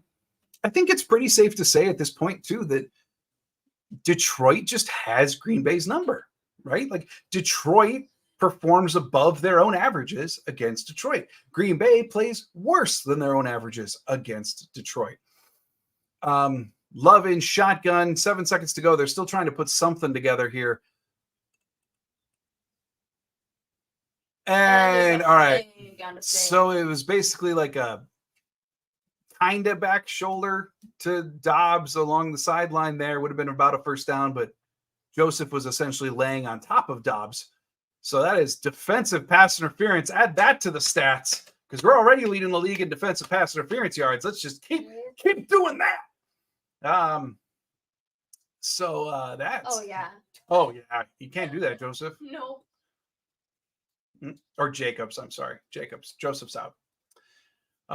So now 3 seconds to go in the half. Okay, I see the full conversation now that's going on in the comments, but I think it's just safe to say at this juncture that Detroit performs better than expectations against Green Bay. Love taking the snap and shotgun. And he is sacked hard. What?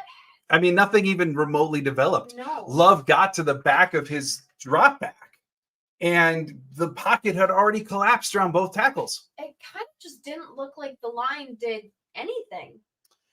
I mean, yeah, Harris effective. Like they really just got pushed back. Every single one of them. Harris completely beat Walker on the left side, and on the right side, no one really got beat, but it was enough push from the defensive line to collapse the right side. Love gets sacked. Perfect encapsulation of the first half in one play. So I guess what I'm saying on the whole is you have a team that performs better than expectations against an opponent, and you also have the same opponent who performs worse than expectations against said opponent.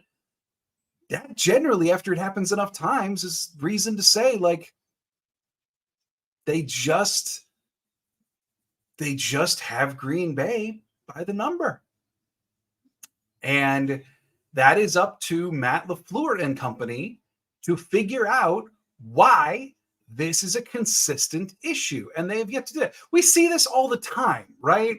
Like we know it ourselves. Green Bay owns Chicago. Chicago sucks. Like that's one thing. But like you see this all the time in other rivalries around the league and other matchups around the league, right? You do see this where one team just seemingly has the number of another team. And then it takes years or whatever, but the coaches eventually have to figure out why is it that team performs so well against us and why do we suck in return against them? Green Bay is obviously not there yet. Matt LaFleur and company have not figured out why Detroit seemingly knows exactly what Green Bay is going to do. They just don't have this problem against like really any other team in the league, that they are consistently this just beaten. And before their second matchup on Thanksgiving, another nationally televised Thursday game on a short week. LaFleur, Joe Barry, Stenovich, Tom Clements, everybody.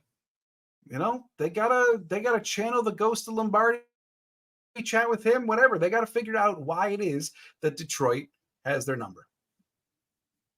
I'm sorry, there is no massive explanation beyond that. Detroit has their number, and it sucks, but it's kind of just the truth of it. So, taking a look at a couple comments here, I see Chris Hand. I see what you're saying there about the voodoo doll. Right? Last week we were talking about the little old lady who was sitting there stabbing things in New Orleans. Apparently, she just has it out for Green Bay now since Green Bay won last week. I'm with you. See, we got like Hebel saying, I think we forgot how much penalties helped us move versus the Saints. A lot.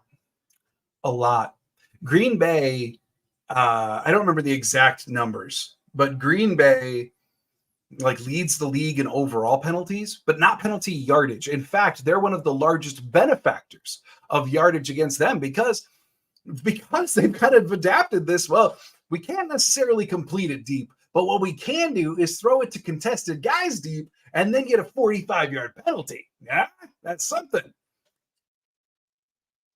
And that's not even happening today. So, yeah, I mean, penalties helped massively against the Saints. That's a fact. Let's see. We got Mr. Duckskin. It's called Run the Ball. It wouldn't hurt.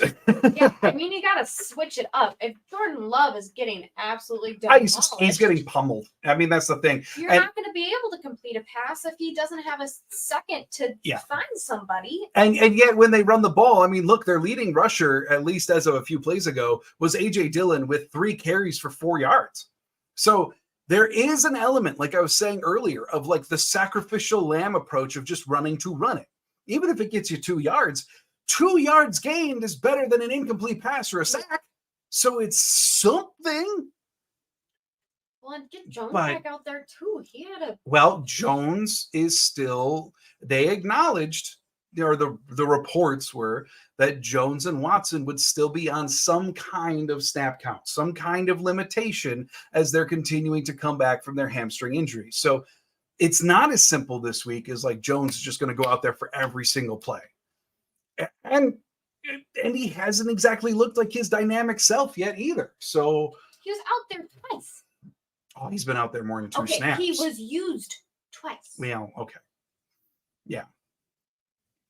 And one, he actually did something. Sure, he didn't bob and weave like he normally does, but he did something. He got positive yards. Yeah. The only reason why he's probably not beating Dillon is because the one trick, whatever the heck you want to call it, where he got.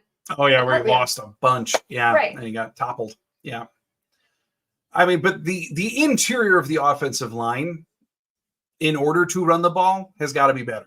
Like, it just has. They've been getting beat by bugs all game. McNeil had that amazing 2-play stretch against the interior of the line. No bones about it. The interior of the offensive line has to play better. Yeah, Jesus. In the second half and in perpetuity than whatever this approach is tonight. Total yards, Lions was like 284. Green Bay was 20. That's cute. No, it's not. Scott saying Lions look by far better coached. Yeah. I see another comment too from Steve a couple later.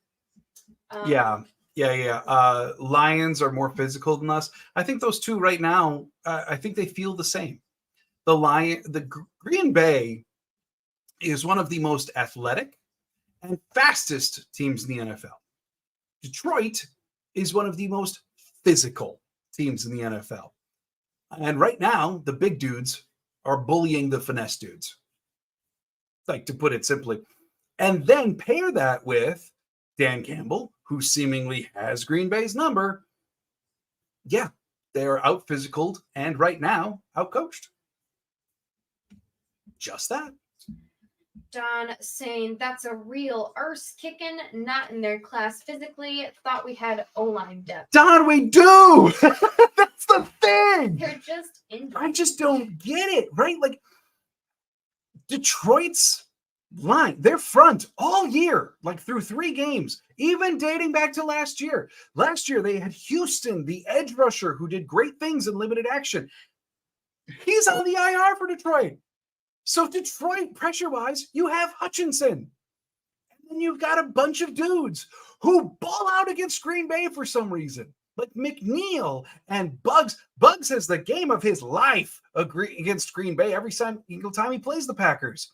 So it's maddening that this front of Detroit that is average to slightly above average every other week comes in here and looks like Dallas did week 1, or how we did week 1 against Chicago, with some of the highest pressure rates in the NFL in individual games all year. That one stat earlier in the game when Detroit had 46% pressure rate. That's just stupid good. And the thing is, like, Green Bay's line was more successful against New Orleans than it was Detroit. Yet, New Orleans is generally the more imposing front that gets more pressure. It's the same dudes on the line this week as it was last week. The one difference is Zach Tom isn't completely himself this week, as he was for most of the game last week. That shouldn't be enough to all of a sudden turn Detroit into like the 85 Bears front. And yet, here we are. Miserable Goat saying, let's see if we learn anything about adjustments because the coach usually doesn't get it. Hey, you know what? The one exception that I'll give you, I would say historically that's been the case. However, the offense minus last week, the first 2 weeks of the year, the offense in the third quarter was one of the best offenses in the NFL for the third quarter. So this year, through this point in the year, I do feel as though the halftime adjustments have been superior to the reputation that LaFleur has earned himself, that Joe Barry has earned himself for a lack of halftime adjustments. So they need more than adjustments today, though. Goodness gracious. Chris saying it's a bunch of hocus pocus. See what I did there, Halloween? I see you. Good. Thanks, Chris. Let's see, we got Miserable Goat saying that fancy stuff doesn't work. Coaching is suspect. You know, I think they're pulling out the fancy stuff today just to try to get something going because they are out physical. They are out aggression right now. So you pull out some of the fancy stuff just to try to trick them, try to get some momentum going, try to get a spark. And then it works even worse than your standard just line up and try to run it straight forward. So yeah, I mean, I can understand the rationale of attempting to do that today at this point, but it's not working. Detroit's not falling for it. Steve's saying Myers needs to go. He's horrible. I hate drafting guys from Ohio State. So the thing with Myers is, generally speaking, Myers is an above average center at pass blocking. Last year, he rated actually 8th in the NFL at pass blocking for full-time starting centers. He does not play well against Detroit. This is a thing that's been going on for a while. And there you go, the Ohio State guy against the Michigan team, right? But I think what happens with Myers is, Myers in and of himself, while he is an above average pass blocker, is maybe not as dominant offensive lineman to be completely okay on his own. And now without Elton Jenkins, like you take out Elton Jenkins and put in Royce Newman, and all of a sudden Myers winds up getting more and more and more exposed because his partner off to the left is so different than the one that the roster construction planned on, right? And so all of a sudden, then you have Newman getting beat, which puts Myers in a more vulnerable position, which then exposes some of Myers' deficiencies. And now you have 40% of your offensive line just being this deficient hole. And then you go over to John Runyon Jr., who's also much more pass blocker than run blocker. And the interior falls apart quickly without Elton Jenkins. And they've survived to this point. Tonight, they're not. I got Steve saying Lions are the top 5 in the NFL. For what? Just like in total? Are you referencing a particular stat? Let me know. I'm curious, Steve. Let me know. We got Scott saying, so our offense only shows up for one quarter. Not good. Yeah, well. Yeah, pretty much. Our defense doesn't really show up for more than one quarter. If you would even call it a whole quarter, I don't know about that. We got Peter saying, hi, it's almost 4 a.m. here in Bordeaux, France, Lombardi. That night looks like a true nightmare. You ain't wrong. Yeah, right. What is the most to blame? Matt LaFleur's calls, Joe Barry's defense, or Bachman Benton's injuries? Everything.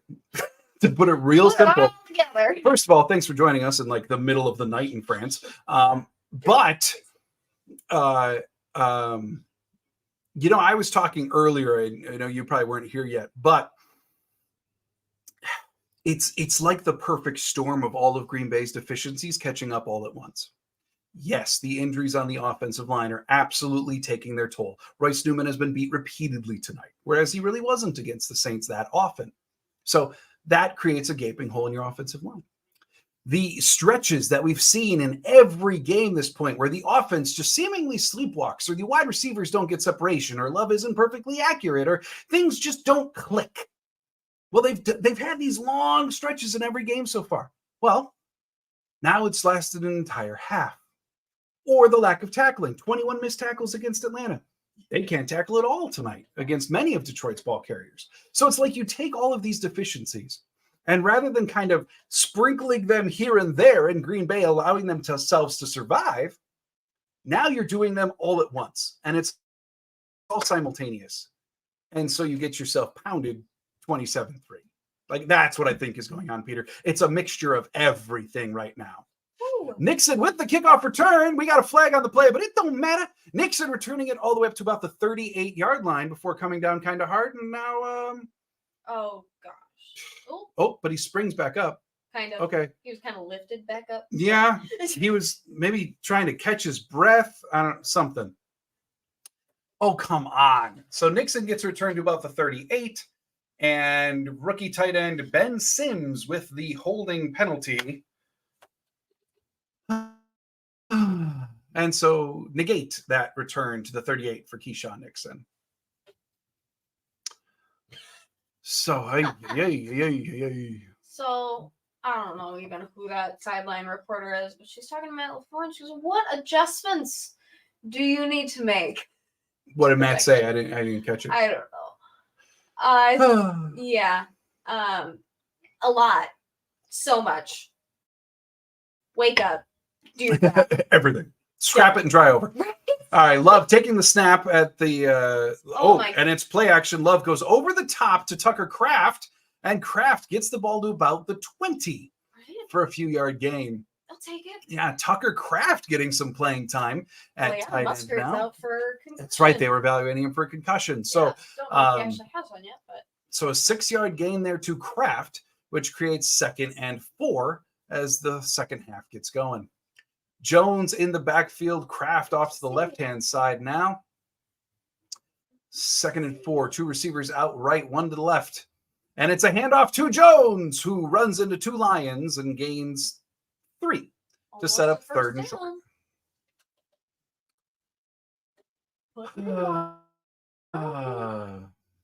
The cables, I see it. Assuming your TV audio is off, LaFleur say they got to block a hell of a lot better, do some serious soul searching, and better find some fight.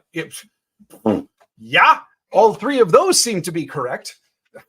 I imagine Matt LaFleur is not exactly happy right now. 3rd and 1 for Love. They're in shotgun. Looks to be Jones in the backfield again, but it's a pass to Romeo Doubs. For the first down. Well, at least I started Romeo in a PPR league. I'll take it. I got Jones. I better play him some. You started him tonight too, didn't you? Did. Woo! Your poor team. All right. I'm just gonna retire. First and 10. First and 10. 13-10 to go in the third quarter. Green Bay at about the 28-yard line. Love, more play action to Jones. Love finding Christian Watson. Absolute beauty. Up to the Detroit 47. Getting Watson into some space and finding him. There we go. That was beautiful. That's it. That's it. Quick question from Lake Hebbles. Is last year's rule of if you're checked for a concussion, you're automatically out still a thing? I don't believe so, Lake Hebbles. Don't quote me on that. I don't believe so. I think if you pass the testing there, I know it's multi-layered testing, but I believe if you pass it, you're allowed to come back in. But don't quote me on that precisely. I haven't looked at that rule recently. Okay. So completion of Jones on a little sweep to the right, and he is brought down hard. Gain of only about 2 yards. Flag on the play.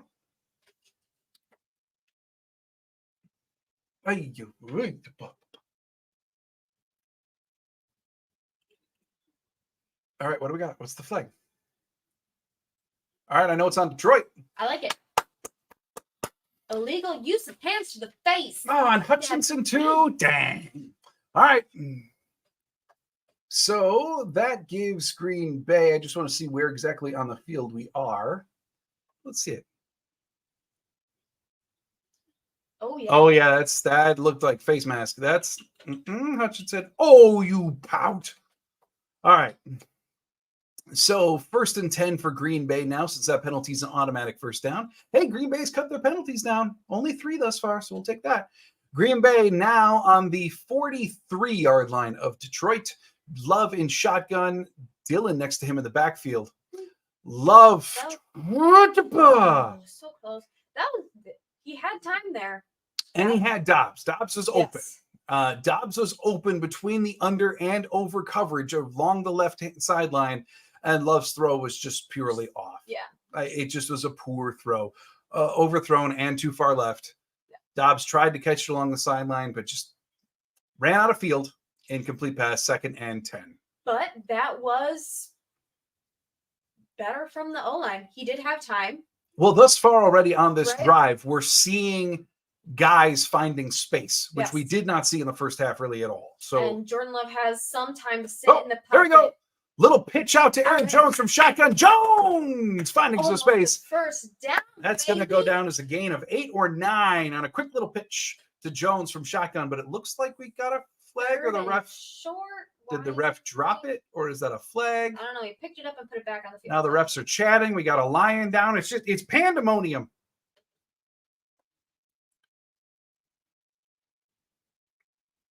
Disregarding the flag, we're at 3rd and short. But Okay. with the flag, we got Personal foul. Unnecessary roughness on the defense. Yeah, that's Anzalone. So did he hit him too late, or helmet to helmet? All right. Well, there goes Jones. Yeah. Okay. So I think they're going to say that that's helmet to helmet. Because he lowered his helmet to go into him. So, yeah, tack on 15 yards to that. We will take the penalty yardage all day. Yeah, I think it's because he really lowered himself and drove him out of bounds with that. Also, whoever that was on the sideline that just hurdled Aaron Jones. That was pretty great. I don't know who that was. But that was just pretty great. So, okay. So Branch is down on the field. Do you want to click on that last comment there? I think Lake Kibbles is trying to update us. Branch is down. Lions seem to be wanting to see how many hits he can take. Gross behavior, but we know it happens in games with guys coming back. Hope Branch is okay. Oh, are you talking about like smacking Jones around?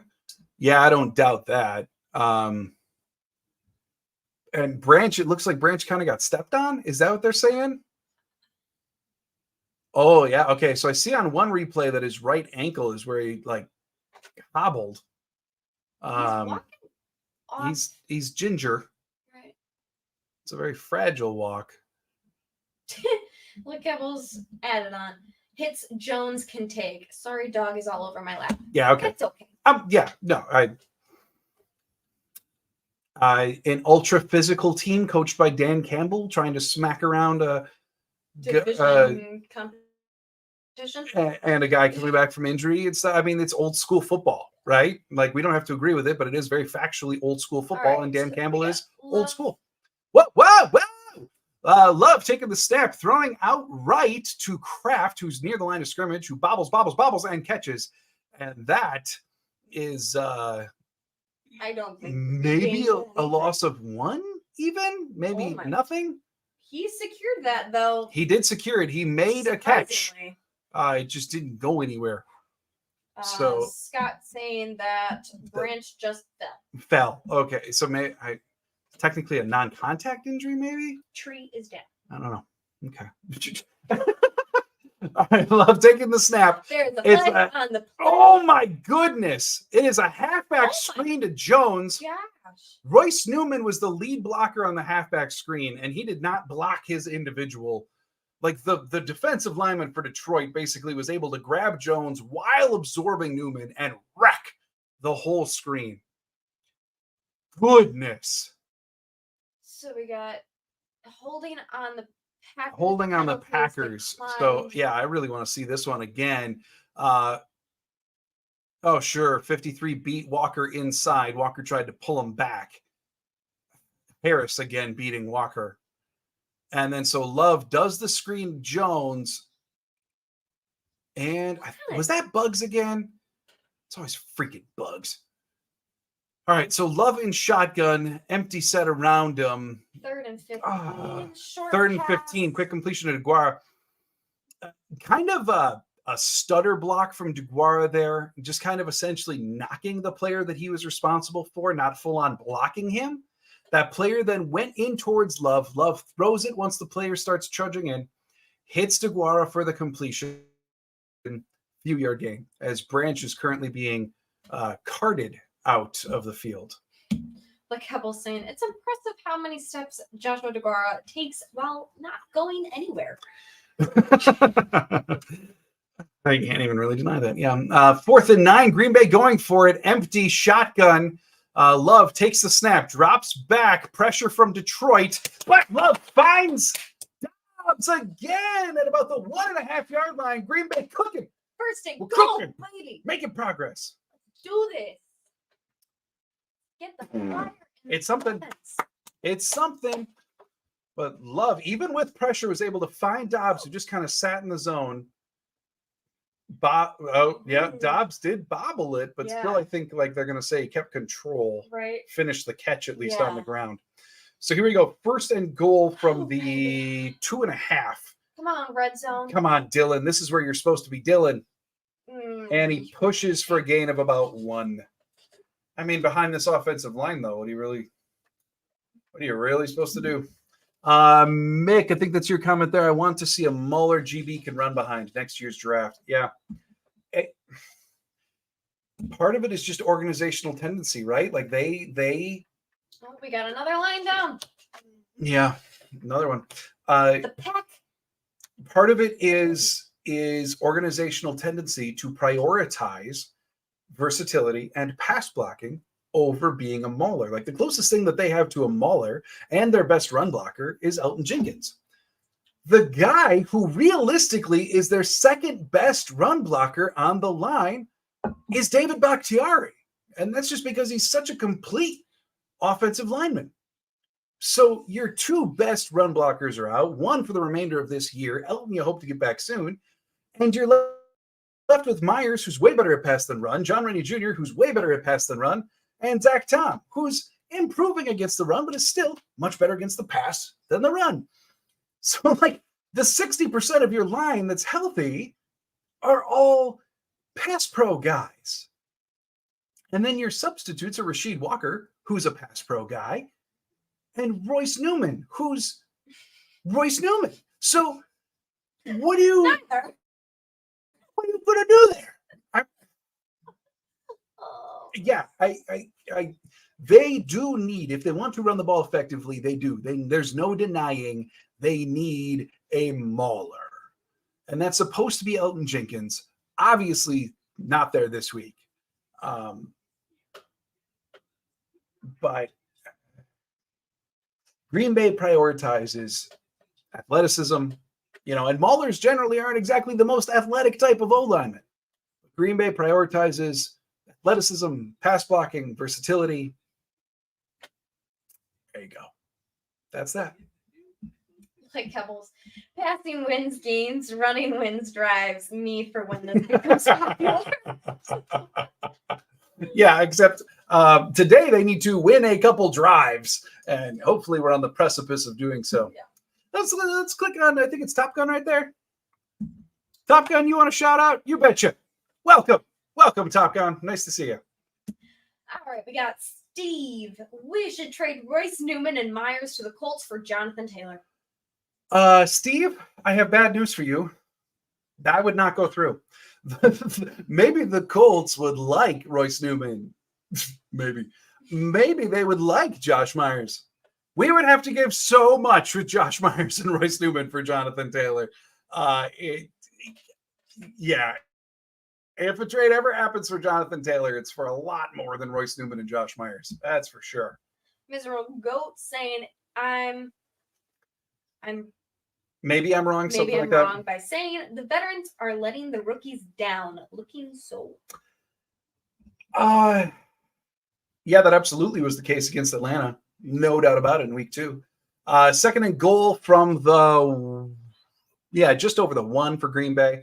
Dillon in the backfield, but it's play action to Dillon. Watson, touchdown. Christian Watson, Green Bay's on the touchdown board. Watson was wide open in the front left corner of the end zone. So, there we go. So ready for Dillon. That was great play by Green Bay. They were. They run Dillon on first down, and then second down, they fake it to Dillon. Nice stuff. So Watson actually started in the slot. Oh, yeah. And then Detroit just couldn't. Beautiful. Yeah, nice stuff. Watson, made sure that his feet were in. Very nice. Watson started in the slot and then kind of faded left while Dobbs was cutting to the interior. And Dobbs took both defenders with him, which left Watson wide open. Ooh, and it does look like we are trying for a 2-point conversion. Trying to make this only a 2-score game. Getting this 2-point conversion would make it an 11-point deficit. Or actually a 16-point deficit, I'm sorry. Yes, Love rolls out right, finds Reed in the back of the end zone. 2-point conversion is good, making it 27-11 with 8:17 to go in the third quarter. Green Bay really is trying to cement their lethal red zone activity. Yeah, still one of the best teams in the red zone in the NFL thus far this year, which is a happy change from last year. But Love, very nice, finding Reed in the back of the end zone all by his lonesome. So Green Bay does indeed make it a 2-score game, only a 16-point deficit now, 27-11. Like, Cowboys, I see you. You make me laugh every time. Jeff Schultz, wahoo! We got. I think Jeff, that might have been a sarcastic wahoo. But now that's what I'm feeling. We got Commando needed to score after that long of a drive. Yeah, they really did. No doubt about it. Great. Yeah. Now let's do it again. Yeah. Replay. It'd be questionable to return. All right. Bye, Brian Branch. And Musgrave is out for the concussion. Okay, so Musgrave is out for a concussion. That does damage the passing attack for the remainder of the game, no doubt about it. But here we go. Carlson on with the kickoff. Now it's up to the defense. It's up to the defense to make sure that Detroit can't make this not a 2-score game again. Scott saying, can we just play a 30-minute third quarter? No fourth. It would be helpful, right? Yeah, although, I mean, look at last week. Fourth quarter is when all of a sudden they remembered how to play football. So, like, who knows? Who knows? Maybe we just need to do away with the first half and have 2 second halves. Now maybe we're onto something. Yes. The miserable goat saying, I'm starting to believe that Love loves the pressure. I mean, it does seem that way, doesn't it? Right. All right. Goff, wasn't shotgun, but changing things up the line now, walking under center. 1st and 10 as Detroit takes over with the ball at about the 27. Yeah, 27. And he hands it off to David Montgomery, who pushes forward. Quay again with the tackle. McDuffie there as well. Say what you want about McDuffie, but he is one of the more sure tacklers on the team. Montgomery gains 5.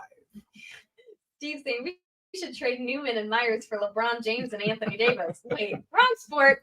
Hey, but can you imagine the tight end duo LeBron and Anthony Davis would be? Let's do it. With Musgrave, LeBron, and Anthony Davis, just roll out 3 tight end sets every play. That would be great. All right, here we go. 2nd and 7 for the Lions. Goff in shotgun, and he takes the snap. Quick drop back, fires, hits Gibbs over on the side. Quay Walker, have yourself a game. Quay is showing up and meaning business. Yeah, if everyone else in the defense feels Quay is not going to give up, brings down Gibbs in the open field for a very nice tackle, sets up 3rd and 12 with just over 7 minutes to go in the third. Amanda's saying Quay going to have 20 tackles this game. It sure does look like it. Friggin' feels like it. He is the defense right now. And he's the one who actually is reliably bringing dudes down when they have the ball in front of him. Like him and Gary. Here we go. 3rd and 12. Gary with pressure coming off of the left. And it is complete. Tom and Ross St. Brown, but Rasul Douglas. Rasul trying to make up for the first half of the game. Yeah. Rasul Douglas wrapping up. I mean, it was still kind of a shoelace tackle, but hey, It worked. 4th down for the Lions, 6:35 to go in the 3rd. 4th and 9 for Detroit. Chris saying, I see your LeBron James and raise you Lionel Messi. Taking all the sports. Would Messi even play? Here's the punt by Detroit. I can see him being a cornerback, actually. All right, so that is caught by Reed. Fair caught at about the 30. So Green Bay going to take over on their own 30 to continue the comeback drive. Scott saying, stepping up in the absence of Campbell. I mean, it feels like even more than that, honestly. Like Quay is playing incredibly well tonight. Very, very sure tackler right now, which is so refreshing to see. And doing so, like, still squaring up, tackling well with aggression. Like, it's not just technically precise, it's also aggressive. So really love to see that from Quay. That's what they need him to be. He's very, even last year, he was good as a coverage backer. Now, if he starts doing both, they're going to have a very complete inside linebacker on their hands. Campbell's benching or injury update. Valentine, no helmet, but has not once been looked at by the medical team. Possible arm hurting or benching. Yikes. All right. Well, thank you, Lake Hebbles. Yeah, I mean, it's possible that, whatever he really did with his bicep, whether it was a bruise of some sort or whatever that had him on the questionable tag, yeah, maybe that could be sore. And he told the training staff, and they're like, all right, you can take some time off then. Or they're just saying you got beat a couple too many times. Go take a seat. But I mean, honestly, from what I've seen, I didn't think he was playing that terribly to warrant a benching over many others that have also played terribly. So accurate. Couple's also saying Quay Walker leaving really set us back in week 18 last year. Now he has gone from project to legit defensive staple. It's true. Well, and was he the one that had the anger issues? I keep forgetting. Yes. Okay. Yes. Yeah. Quay Walker was the one who pushed 2 individuals who were not football players last year, which is kind of a cardinal sin. And he did it twice. Well, so, yes. and one of them was a training staff, which extremely big no-no. Well, yeah. So Quay has actually taken up meditation with Jair in pre-games. I love that. And he credits Jair with finding his new inner self to not be angry, just be aggressive.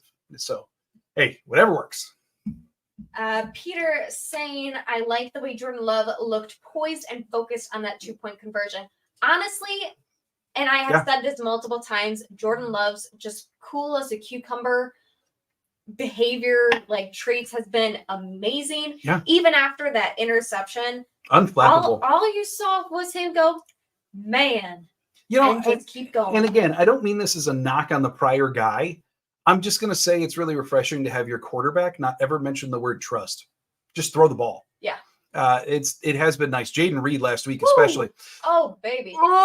Okay. All right. So Love taking the snap, going left with it to Dobbs, and that was just a broken play. It's really hard to say. Dobbs was equal to Love in terms of distance on the field. Yeah, I need to see this again to properly describe what just happened. So Love it was tipped. Okay. So the rusher for Detroit wound up getting a mitt on it. And so it just falls to the ground at Dobbs's feet. 2nd and 21 now for Green Bay, since that was a live ball, and they lost 11 yards on that nonsense. Cody, thank you for the super sticker. Hey, Cody, thank you. Thank you. All right, 2nd and 21. Love dropping back in shotgun. Airing it out deep in amongst the pressure to Reed, and that is incomplete. Okay, 3rd and 21. Saying Walker remarked he had things he needed to sort out, and props to him for fully owning up to it. He never hid from it and said he knew teams would test him because he deserved it. Hippie heroes. That's right. Hippie heroes. What a phrase. Yeah, good for him for acknowledging it and working to improve it. Yeah, I mean, not a lot more to say there besides just good. Happy for that, for him as a man. Yeah. 3rd and 21 for Green Bay. Love in shotgun, empty set all around him. Love throwing to the sideline on the left-hand side complete to Dobbs. They gained the majority of what they needed, but not all 21 yards. Looks to be a gain of about 16, setting up 4th down. About 5.5 to go in the third. Really great reception by Dobbs. Great job getting his feet in while being that close to the sideline. Yeah, and Dobbs has been doing an exceptional job of that all year. Absolutely. Hey, there you go, Royce. Hutchinson matching up against Royce, and Royce won that one. All right, O-line. Right. 4th and 6. The Irishman now into punt. We love the third quarter. And reeling with the punt all the way down to the Detroit 15. Oh. Caught by Khalif Raymond, who returns it up to about the 24. Eric Wilson with the tackle. Ay, ay, ay, ay, ay. It wouldn't be a punt without a flag. It's so true. It's so true. Let's be real. Maybe it'll be in Detroit. Let's hope for that. Like Kevin's saying, Royce, new man. Let's hope so. If it stays, I'm all in on it. 4:53 to go in the third as refs are discussing who they want to call this flag on. Let's see what we got. Oh, we're still chatting. Jared Goff and company just kind of chilling, as is Kenny Clark and company. You know, actually, that's one name we haven't talked about really at all tonight is Kenny Clark. Not seemingly not getting involved much. All right. We have two fouls. Separate fouls. Okay. So we have holding on the Lions, Reeves Maben. I like it. That's good. And then we're going to cut to a picture of the bridges in Green Bay rather than telling us what the second foul was. Cool. Neat, at least from our captioning. So, okay, I'm not sure exactly what happened because we don't have the sound on. We just have captions, and it looks like the captions didn't give us everything that happened. So if anyone out there would care to fill us in, we would appreciate it. Quick word. Cody McDougal with the super sticker. To be totally honest, we've been doing this for a little over a year. Just hit the benchmark, in June? I think so. To officially, or July, to officially be able to receive super stickers. That is the very, very first one we have ever received, Cody McDougal. And you guys can't see it, but I can see it, and it's absolutely glorious. It's a little dog that's like dancing. It's so cute. I love it. But I just want to say, endlessly, we appreciate that. We've never gotten one before, and I don't mean to turn attention to this away from the game, but wink, wink, nudge, nudge. We're just kidding. No. That's just a big moment for us. Yes, so, Cody, thank you. Means the world. Thank you so much. Really, really appreciate that. Let's see. Miserable Goat saying, can we get another 3 and out? Here's the hope, right? That's the hope. And we got Keppel saying, confirmed Valentine on special teams, so benched on defense. Barry has always been good about making sure only the best corners play. That's how Douglas got his first chance in 2021 versus Washington. Yeah. The only thing, and I'm glad you confirmed that. The only thing I would say is, Valentine didn't seem to me, at least in the first half, to be, at least from watching just the telecast, to be the main reason for a number of Detroit's passes. And I also would say, too, that in a game where you're down by a bunch, Valentine is realistically, along with Razul, your two most aggressive corners in terms of being willing to go for it. Maybe they decided right now that the safer approach is guys who aren't going to go for it, but would rather just make the stop. Maybe that's playing into it. Maybe not. Kind of hard to see with what we can only see on the telecast, but still, nonetheless, good to know. Good to note. Steve saying we need a pick 6 or turnover. Oh, it'd be massive, wouldn't it, Steve? It'd be huge. All right. Chris saying I'm happy to send some to Chris. We're happy you're here. Yes, very happy. Thank you, Chris. All right, 27-11, 4:53 to go in the third, 1st and 10. Now for Detroit taking over with the ball at the 10-yard line. Goff handing it off to Montgomery. Montgomery gaining 2 or 3? 2.5, 3 to set up second down. Kevin's saying all 22 for this game is going to be fun, but require booze. Yeah. Say a prayer for me in the morning, y'all. I'll be taking a look at it tomorrow. I'm not staying up later tonight to do it. I'm very sorry. I'll be taking a look at it tomorrow. But yeah, yeet. That first half is going to be ugly to watch. 2nd and 7. Goff in shotgun. And he takes the snap, hands it off to Montgomery again. And Great Montgomery blocking by the gains, defense.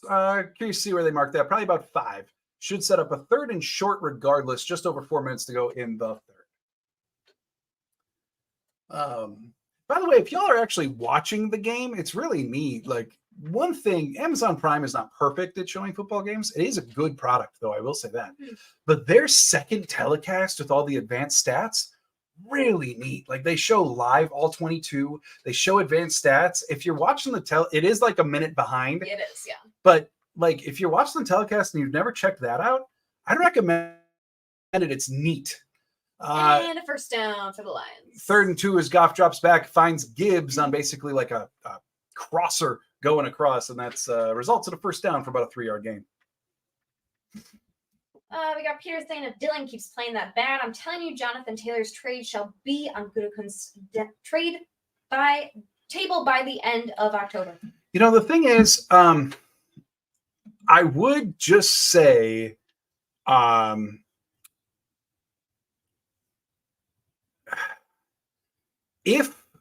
let's get the snap. Goff hands it off to Montgomery, gains. Montgomery pushes forward. That's going to be 4 or 5 to set up 2nd down. I would be surprised if the trade included A.J. Dillon. Like, my gut feeling is, like, if they go get Jonathan Taylor, it's that they can have Jones, Taylor, and Dillon. I would just be surprised if they're trading away Dillon or Jones at this point. And the Packers are really going to make that trade if they find themselves. It's like a short and long-term trade, right? You want Jonathan Taylor's playmaking, but you also want stability at the position, which of course comes with extending Jonathan Taylor. So 2nd and 5, Goff under center, rolls back, play action. He's at the back of the drop. Yes! Carl Brooks, the rookie. Yes, the 6th round pick, making the play. I think that's Brooks. I think it's his first career sack. I think I may have to fact check myself on that one in a minute. But Brooks, just went around the Detroit O-line after being stood up at first. Just flattened like a pancake. And finished off Goff. That's nice. Really well done by the Rook. One thing I will say about Carl Brooks that a lot of people overlook, 3rd and 15, Goff under shotgun, and he hands it off to Gibbs. And Gibbs gains about 7, so Detroit, by all accounts, should be punting here. 1.5 minutes to go in the 3rd. The comeback continues. Something really overlooked. Now, I know Carl Brooks went to a small school. He went to Bowling Green. He didn't exactly go against the top echelon of college competition. But Carl Brooks, in terms of edge defenders, was one of the top rated in all of college football last year. Run defenders and overall at his position, overall grades from PFF. Like I said, I know the standard of competition he was facing wasn't terrific, but Brooks can play. Like, he's shown it. I mean, he was one of the best in college last year. The rookie learned his lesson. Yeah, Reed avoids the punt on the ground there. He don't touch it. And it is down at about the 35. So after the TV comes back from this commercial break, that was really good. Green Bay will continue their comeback pursuit. Let's see. Drink, Hunt? Do you need a drink?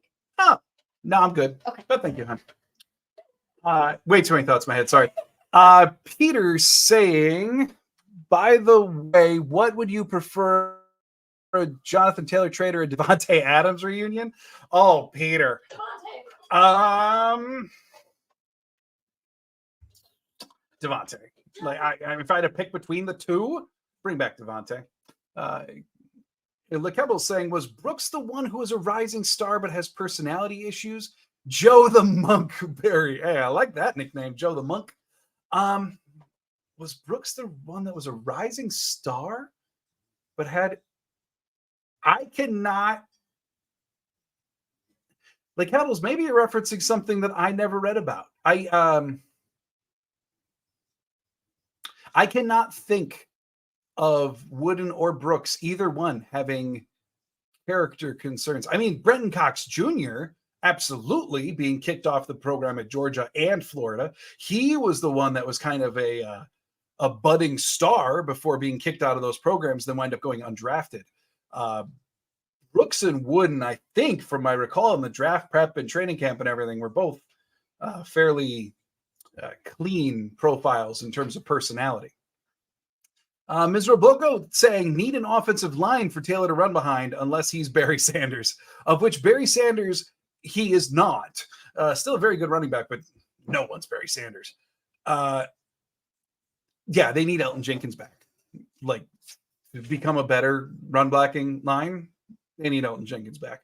And I do think, even as deep as Green Bay's offensive line is, obviously there is a massive decision to make with the future of David Bakhtiari. We're going to be talking about that a ton later this week, I'm sure, given today's news. But I won't be shocked at all if the offensive line is reinvested in this coming draft in the offseason. Commando G-Man saying down 16, not as bad as 17. 2-score game versus a 3-score game, my friend. That is very, very true. Like Hebbles, Brooks clarification, he was having big years but got kicked off 2 years. Oh, it was Cox. My bad. Thanks, boss. Yeah. Brenton Cox Jr. He's the one who was removed from Georgia because of a marijuana charge, and then got booted out of Florida as well for reasons that never fully became public. Rumors are out there, but all right. So Love in the shotgun, and Love hands it off to Jones, who finds a little bit of space, gains about 5, takes Green Bay up to like the 37-yard line, setting up second down. Scott saying, with the money Bach gets, it's time to go. Yeah, like I said, we're going to talk about that a lot later this week. Financial ramifications included. Just know that no matter what happens, he has at least a cap number of $19 million next year. Just bear that in mind. Okay, here we go. Love. Play action. Love finds Dobbs. Kind of a stop slant for Dobbs, who falls forward. That's going to be a first down for Green Bay. Green Bay lining up no huddle. Clock is ticking in the third quarter. We got 3 seconds, 2 seconds, 1 second. And they get the snap off before the third quarter ends. Love doing a shot. Love. It's got it. All the way up to the 5. So they catch the Lions, not yet ready. The Packers go up for no huddle, and Love takes his shot, finding Jaden Reed all the way down to the 5-yard line to end of the third quarter. You want like your momentum play? Found it. Yeah, it looks like that ball is going to be marked around the 8-yard line as we come back for the fourth quarter. That was great.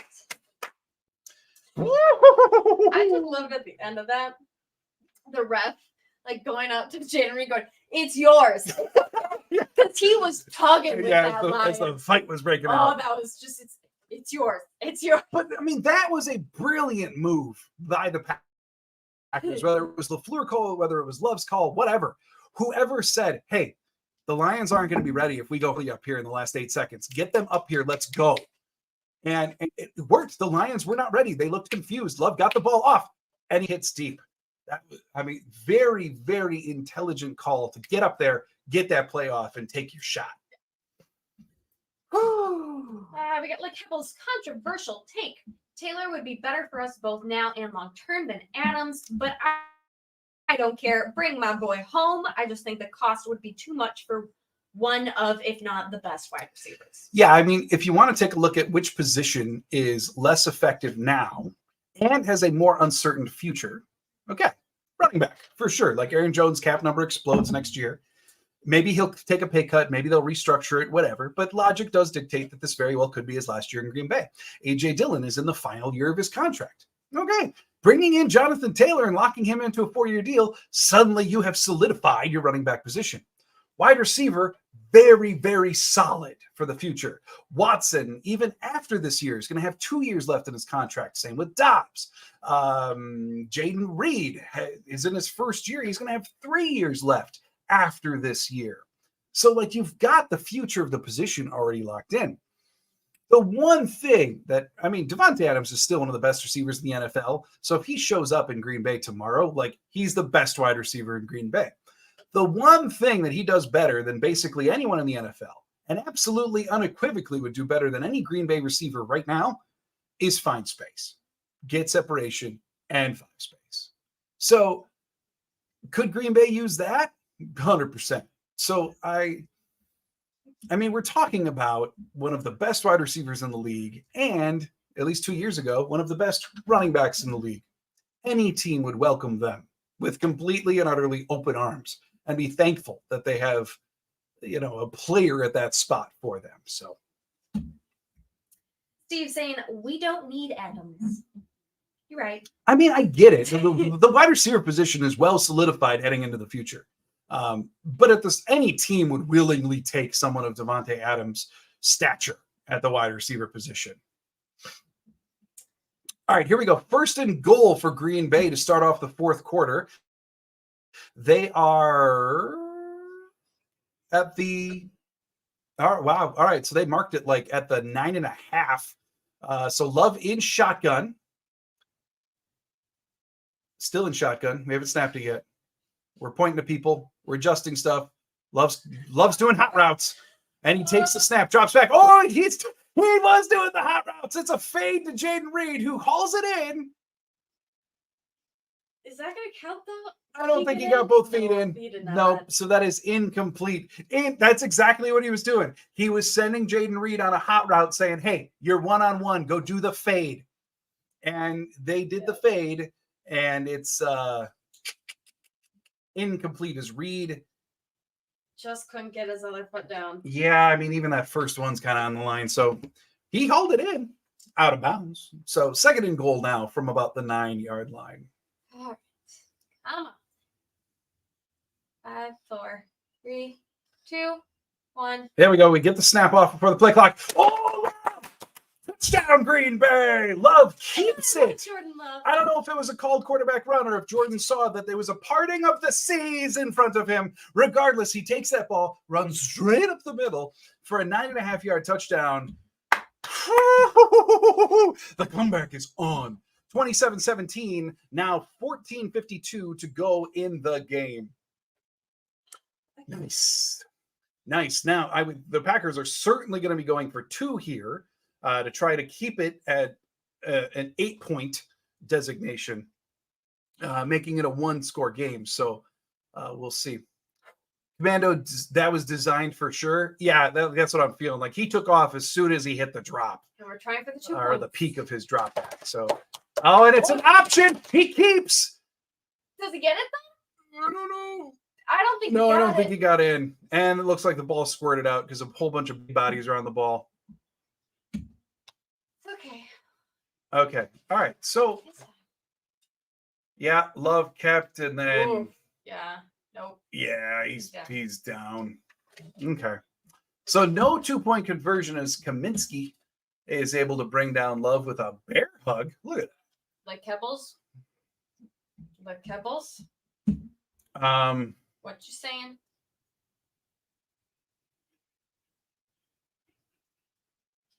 Okay. You said, oh, thank God. Okay. Good. Don't take the wind from our sails, the Kebbles.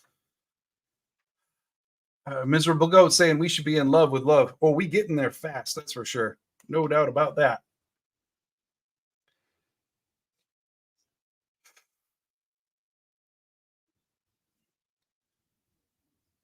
All right. The comeback's on.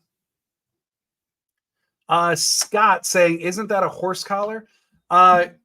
No. If you're referring, sorry, I'm going to tackle you. If you're referring to the bear hug, right? Like it was across here. Okay. That's not a horse collar. A horse collar would be if you grab onto the center back. Yep. Hang on. And pull center back and pull them down like from behind like that. That's what the penalty horse collar is referencing. It's not just an armbar across the front. You actually have to get pulled by the back, like center part of the pads there. Carlson now with the kickoff into the end zone for a touchback. Scott saying looked like around the neck. No, I mean, even to my understanding, like even if it's incidental and it gets up here, that's still not going to be called a horse collar. Like you really got to tug on the back center. At least that's my interpretation of it. I don't believe that to be a horse collar. What he did, at least. Kills. I'm gonna tackle you that brief flicker of wait. Stop that. Very used to it. I'm a very hands-on person. Well, 14:52 to go in the game. Goff in shotgun, 27-17 Detroit. Play clock ticking down, now under 5. Goff takes the snap, nearly bumps into his running back, and nonetheless completes it to Montgomery on a little halfback sweep out. Don't know. And that's going to be a gain for 8 or 9, I think. I think he was out right before the first. It's probably going to be like a 2nd and 1. They're a boots. 2nd and 2. Just 2nd and 2.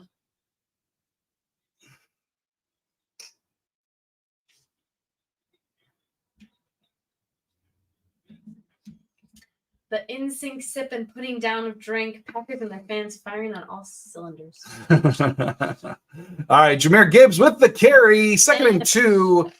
Yep, and he finds the gap and kind of gets the 2 necessary, at least, to give Detroit a first down. The one thing I will say, Green Bay is still down by 10, still a 2-score game. Detroit is probably, even with 14 minutes to go, looking to absorb clock, right? They're probably going to go, I would think, predominantly with a more conservative game plan to just whittle away at the time, with the understanding that Green Bay is still 2 scores out. Green Bay needs 2 complete offensive drives to even tie or take the lead. So Detroit is going to look to take time. Play action to Montgomery, complete to Montgomery. That's a gain of about 13. Going to be another first down for Detroit. Keep getting first downs. They won't have a problem with that. It's not helpful. It's really not helping the cause. Keyshawn, you gotta can't just yeah, and again, those running back sweeps every freaking week. The Green Bay Packers, whatever it is in their scheme, in player competency, just do not follow the running backs out on those screens at some of the most crucial moments, and it just is a killer. And Montgomery running forward, bursting through some tackles. That's a gain of 8. Detroit trying to take the wind out of Green Bay's sails by utilizing Montgomery and Gibbs.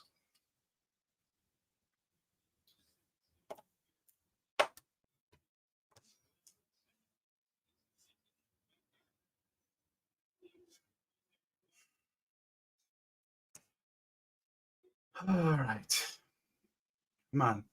12:30 now to go. 2nd and 2 for the Lions following the 8-yard carry. Goff in shotgun. Looks to be Gibbs, I think, the running back next to him.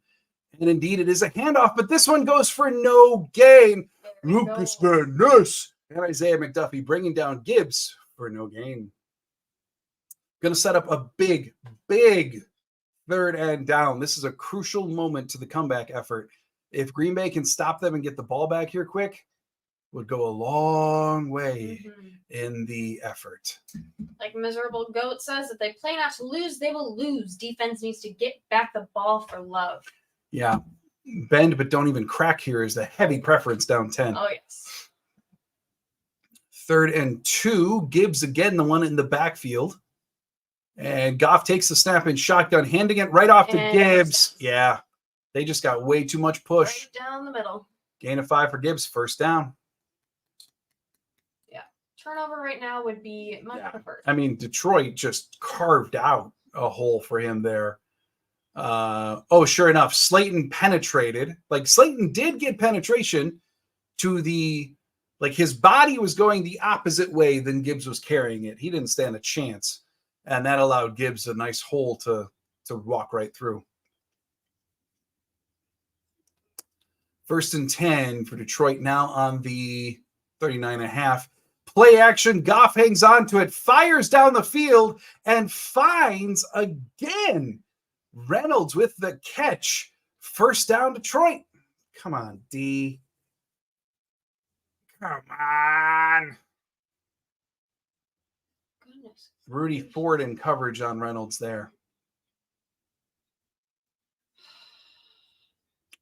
Yeah, I mean, he got open. That's what it is. He created separation from Ford, made the catch. 3 catches, 69 yards for Reynolds now. Just crazy.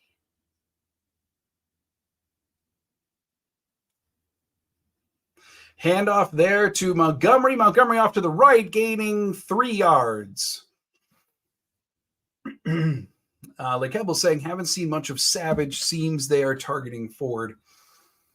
Yeah, I'm not sure Savage is playing much of a role right now where he's going to get targets. Savage looks to be pretty close to the line with some fair regularity. I know I've seen him playing some too deep stuff, but seems to be coming up to the line a lot, and that may be part of the reason why we're not seeing him so much in coverage. Oh, there we go. 2nd and 7, and they are handing it off, and that goes nowhere. Kobe Wooden, the rook from Auburn, bringing down Montgomery. At least he was one of the Packers to do it. That should go down for like a 2-3 yard loss. Wooden. Yes, Wooden, Walker, Brooks, just all the big boys getting in there to bring down Montgomery. Thank you, Chris. Thank you, Thank you so Chris. much. He says, D for the D, pay for the play. Don't worry, Packer fans, we will be back at the Super Bowl one day. Matthews won. 1 Nelson did 2. Jair and Love, there's 1 for you too. Go Pack, go. Go baby. Pack, go, Chris. Thank you so much, Thank man. you, Chris. Thank you. All right, so Goff, 3rd and 9, hands it off. And the bend but don't break, but allow in a little crack defense rears its ugly head. Gibbs gains about 7, not going to be a first down. So 4th down for Detroit. Now they can either kick this and make it a 13-point game, or they can go for it and really try to Something tells me they're going to go for it. solidify their win probability if they get this. Tells me they're going to go for it. So on that note, Top Gun says, go Pack, go. Let's go Packers. 4th and 3, Goff under center. And I think they're just trying to draw Green Bay off. They're pulling a Packers. Yeah, okay. So by all accounts, it looked like they were just trying to pull Green Bay off, and then they wind up calling a timeout. Oh, LaFleur giving some sassy eyes to the ref. That's going to set up, yeah. So by all accounts, Detroit was trying to pull Green Bay just off of sides, trying to give them a free first down. Green Bay stays true, though. A little bit longer. And Patterson now in for a field goal to try to make this a 13-point game. The Green Bay defense goes, wait a second. This is our game. Right. You can't pull us outside This on is our what own we game. do. We know exactly what your plan is.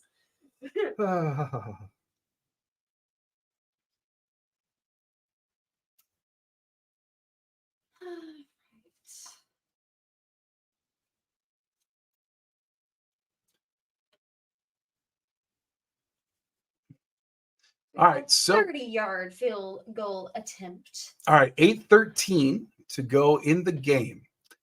If this is hit, it would make it a 30-17 game, would make it a 13-point deficit. Of course, changes the game for Green Bay. Still 2-score game, but now you're going to require 2 touchdowns instead of touchdown field goal to tie. And kick is up and good. So it does indeed make it 30-17, 8:10 to go.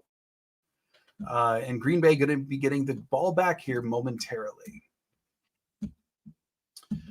Whew. Well, at least we can say this. For how downtrodden we were at the half, Green Bay has at least made this a game. That is promising. There are years, and even not the too far distant past, where after a first half like that, Green Bay would roll over. But this team has shown they don't roll. They're going to stay fighting. Oh, yes. Till the very end. Yes. And that is lovely to watch. Like I was saying, quick score. Let's go. Read with the speed. Read with the speed. I mean, sir. Musgrave's out. Right. Even how about a deep shot to Watson? We've seen Watson very sparingly. Let's get one of those. Aaron Jones. Let's get one of those patented deep shots to Watson. Yeah, sorry. Fine. It's always next year. It is week 4. And I've lost everything. Yeah, well, you can't win them all. Can't win any of them. Nope. My team is good if they just play like they're supposed to. Said every coach in the history of football. All right, Green Bay. Down 13. Come on. Let's lead that comeback. We can do another fourth quarter comeback. Mm-hmm.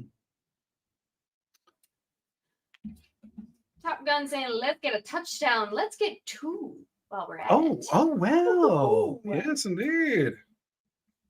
Got with a little negativity or show up in the first half. We could do that. But it's like we were saying earlier, Scott. It's like we were saying, just play 2 second halves. And then Green Bay would do great. It would be great. But I will say it's a thing with Jordan Love. Like, oh, and now we got a flag on the play? Well, I'll get to my point here in a minute. But how? Okay, unsportsmanlike conduct against who? Don't you dare. Are you kidding me?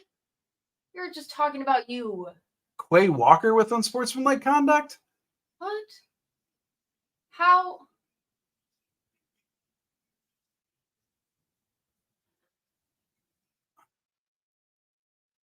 So Walker, okay.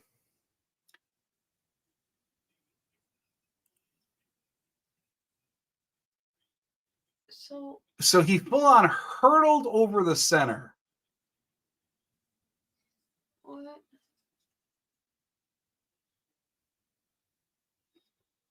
Yeah, okay. So he hurtled over the center, which I think that in and of itself is the penalty. I think they disallowed that a few years ago, the fact that you can go over the top like that, like full on, like jump over a dude. So Detroit retains the ball. No longer 30-17. Detroit now gets to wear off more clock. Gets to try. Walker didn't exactly seem like he was trying to avoid that approach. I wonder if Walker didn't know that was a penalty. I think so.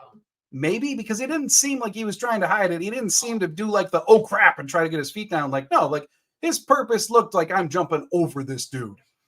Yeah, like he brings his feet up. He tried for that. So I'm going to say Walker probably did not know that was a penalty, in which case, Rich Bisaccia, that's your job. Yeah. Making sure that everyone knows the rules of special teams when you are the special teams coordinator. And a nice stop, though, by the defense. On 2nd and goal, Goff hands off to Montgomery, loses about 2. Going to make 3rd and goal at least a little bit longer. But still, the clock is draining. Green Bay could really, really use a turnover here. No doubt about it. 3rd and goal upcoming for Detroit. Yeah. That's really, really unfortunate. Like Kibble says, Green Bay is really going to miss those minutes. If not, touchdown. Down by 2 scores? Absolutely they are. Yeah. Yeah, and now you really got to hope Detroit doesn't pile on a touchdown here to make it back to a 3-score game.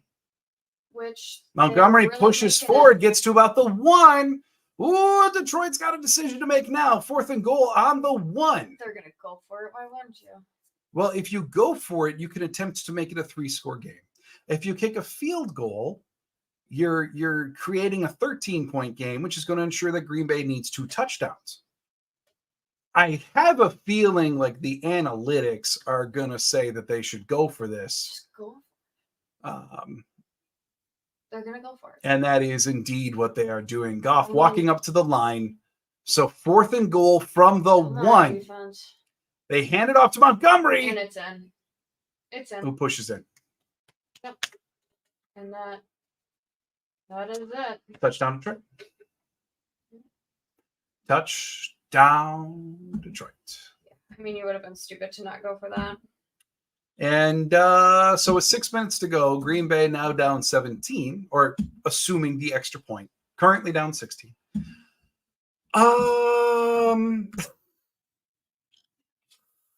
Yikes. Yeah. That's rough. Yeah. That's rough. That's true deflation. And I got to go back to, yes, of course, players have accountability. Okay. But look. And the kick is good. When it comes down to your first string players on field goal and punt units and all the special teams units, they got to know the rules in the NFL. And if you don't teach them the rules, unless Quay just like had a flashback to earlier career when he could do that, that right there, I gotta believe falls on coaching. Like that's Bisaccia's job, is to make sure that all of these individuals know the rules. And yet they did. But by all accounts, like watching that replay now several times, Quay meant to hurdle the guy. Like he pulls his feet up. If you're just trying to go for a block by going vertical, then like you're not going to pull your feet up to your chest like Quay did. It gave the appearance of really trying to hurdle the individual, which is the penalty in and of itself. So I'm sure that's going to be a long discussion in special teams meetings this week. Let's see, we got a couple saying he probably thought as long as he doesn't push off the guy, it's legal, which was called last week. Overthought it trying to make a play. Yeah, right, because like the really obvious penalty there, right, is if he would have like brought down his legs onto the back of the offensive guy and then sprang up. Like that's been a penalty forever. I don't know. It's going to be very, very interesting to hear in post game LaFleur talk about that and that particular moment, and see who LaFleur, I don't want to say pins that on, but who LaFleur references there as kind of the references as the one who let that lapse besides Quay. So Top Gun, what are you saying there, Top Gun? We want Packers to get a touchdown. I mean, at this point, we won Packers to get a touchdown. Yeah, I mean, that would be cool. We're rooting for it. Yeah. I mean, at least show that you're still in it. It's the worst that can happen. Punt team last week tried to push off the kicking team to block it, flag, because leverage, which would imply to those unfamiliar that, if I do it on my own power, it's okay. Yeah, I mean, you're totally right. Like logically, maybe it is just an assumption by Quay that shouldn't have been made. A lack of clarity in a discussion, and there is LaFleur talking to Quay. Yeah, another teaching moment for Quay. It's just something that can't happen. You can't get caught in those rule technicalities. The players have to know the rules inside, outwards, backwards, forwards. They have to, because of stuff like that. So takes what should have been a 13-point deficit and turns it, oh Lordy, into a 17-point deficit. So Nixon brings out the kick again, but is tripped up. Packers going to start off this comeback drive at about the 18-yard line. Let's see. We got Steve saying, man, did they leave a nice hole for the runner to run through? Wow. I mean, kind of been the theme of the game. Right. Is they just give them the perfect spot to run. Yeah. 1st and 10, Love in shotgun, sitting now on about the 17-yard line.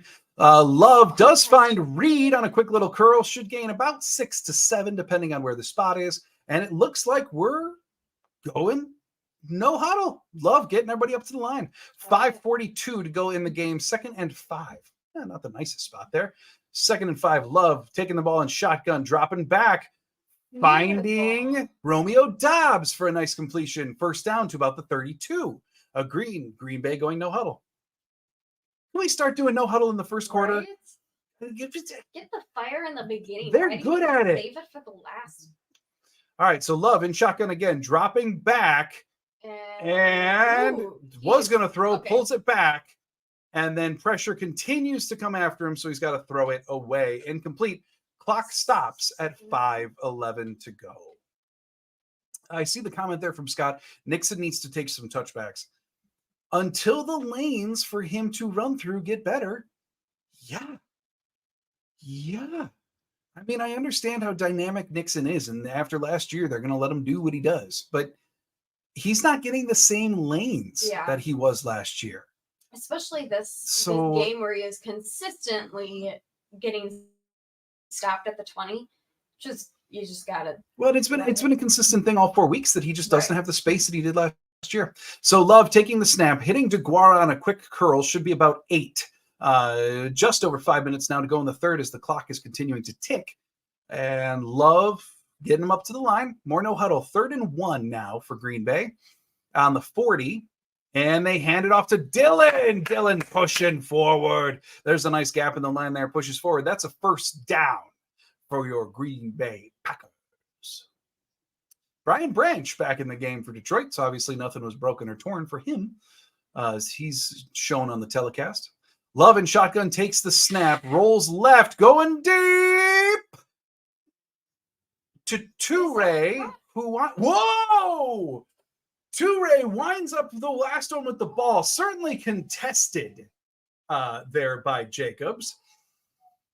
But Toure is the one who comes out with which, sure enough, that was good. Toure with the contested catch. One of his first contested catches. Love gets the snap, hits Reed on the quick, and that's going to be good for a gain of about 6. And we got and Branch appears to be down, favoring that right leg ankle area what again. What the heck is on his helmet? That's his mouth guard. Why is it on his helmet? Well, I saw him earlier, like pop it out, and then he's got like a holder there in the helmet that he slides it into. So he must have just forgotten to put it in that play or something, because that's been like in and out all game. So I'm assuming that's like a little slot for his mouth guard. I hate that. It's the same as watching basketball. Steph Curry is like one of the worst. If you're gonna wear a mouth guard, wear it. Don't chew on it. Don't put on your helmet. Anywho. Yep. I get like people saying, "Ugh, I hate it." Branch being unable to finish helps, but I hate that it's injury related. Man, I agree. I get it. You can't deny that it helps Green Bay, but you don't want anybody to get hurt, no matter who it is. Yeah, I mean, ideal world, football games would always be the 53 best or the 48 best against the 48 best. 2 rosters competing, right? And injuries are a very sad and inevitable part of the game. Luckily for Branch, since he came back into the game, it certainly doesn't give the appearance of anything serious, even though, I mean, I know he looks in pain, but like they took him for x-rays earlier. He's back. Certainly doesn't give the appearance of anything tremendously serious. Let's see. We got miserable goat. How long will the Packers live by the concept of if it's broken, don't fix it? Well, it kind of depends on what. Like, there's some parts of their football team that they are very quick to pull the plug on. I mean, we talked earlier about like cornerback. Joe Barry's very quick to switch around his corners. The offensive side of the ball seems at times to be less willing to do that. Even when it comes to offensive line configurations, this is a thing with LaFleur and Stenovich, that they do get stubborn about their offensive line, and they overthink their offensive line at times too. Think of the playoff game against Frisco a couple of years ago, and the line that they should not have had out for that game. So on the whole, yeah, it's a nasty little habit. On the flip, I would argue that part of their success of the last few years has been their stick-to-itiveness and their consistency. But there's times they got to pull the trigger quicker. No doubt about it. So you got like people saying, Brian is free agent shopping for linemen right now. Yeah. Just a little broken. I have a feeling Brian, during this game, assigned his top front office guys. Picked. Love trying to make something happen as he danced through pressure through it, and Jacobs is the one to catch that ball. That was either a miscommunication between Love and receiver as to what the route was. That was just a bad ball. Let's watch it again. So Love in shotgun takes the snap, right? Pressure's coming in. That's target was to Dobbs. Yeah. So Love Yeah, I mean, Dobbs 1,000,000% had his back turned. Maybe that was a hot route or something like that, but Love threw that ball with Dobbs had his back completely turned. And you got to chalk that up to miscommunication somehow, right? Yeah, a couple saying, damn it, underthrown.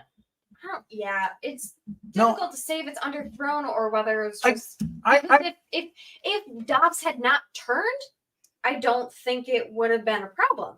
If Dobbs, I think it was a matter of Love was searching for someone and Dobbs found a little gap in the zone. So Love was thinking, okay, you stay and you're going to get the ball, right? And Dobbs said, ooh, I got a chance, and turned to beat his man to the corner of the end zone.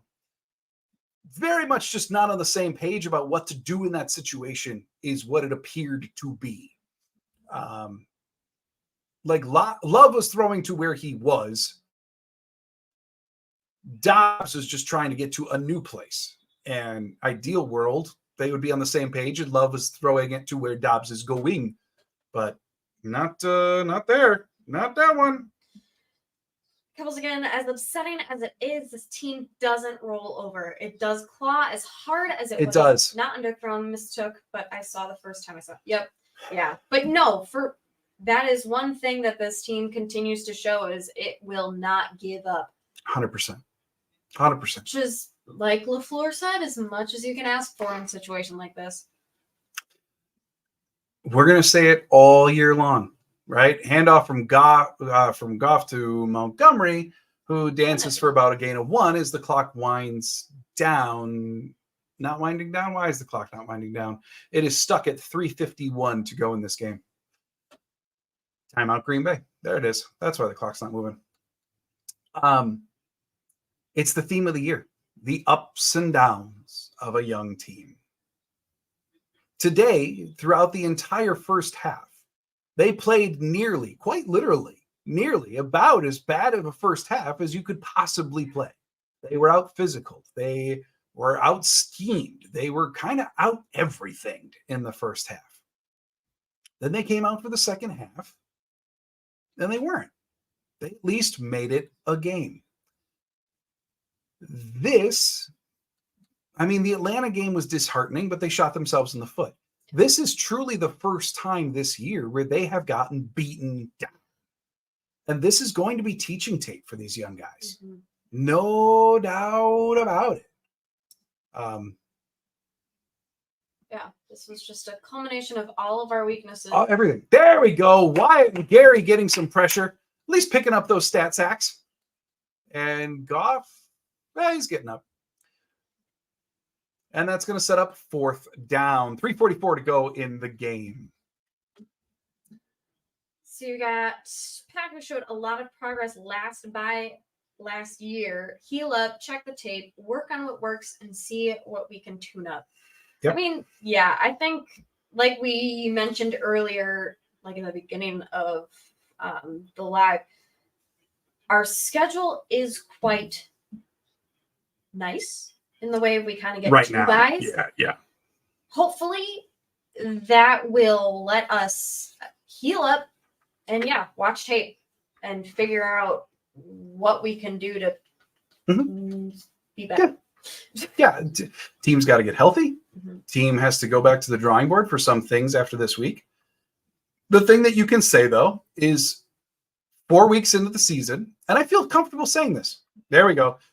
Nixon in returning this punt. Nixon, there we go. Nixon finding some gaps, breaking some tackles, returning it up to the 35.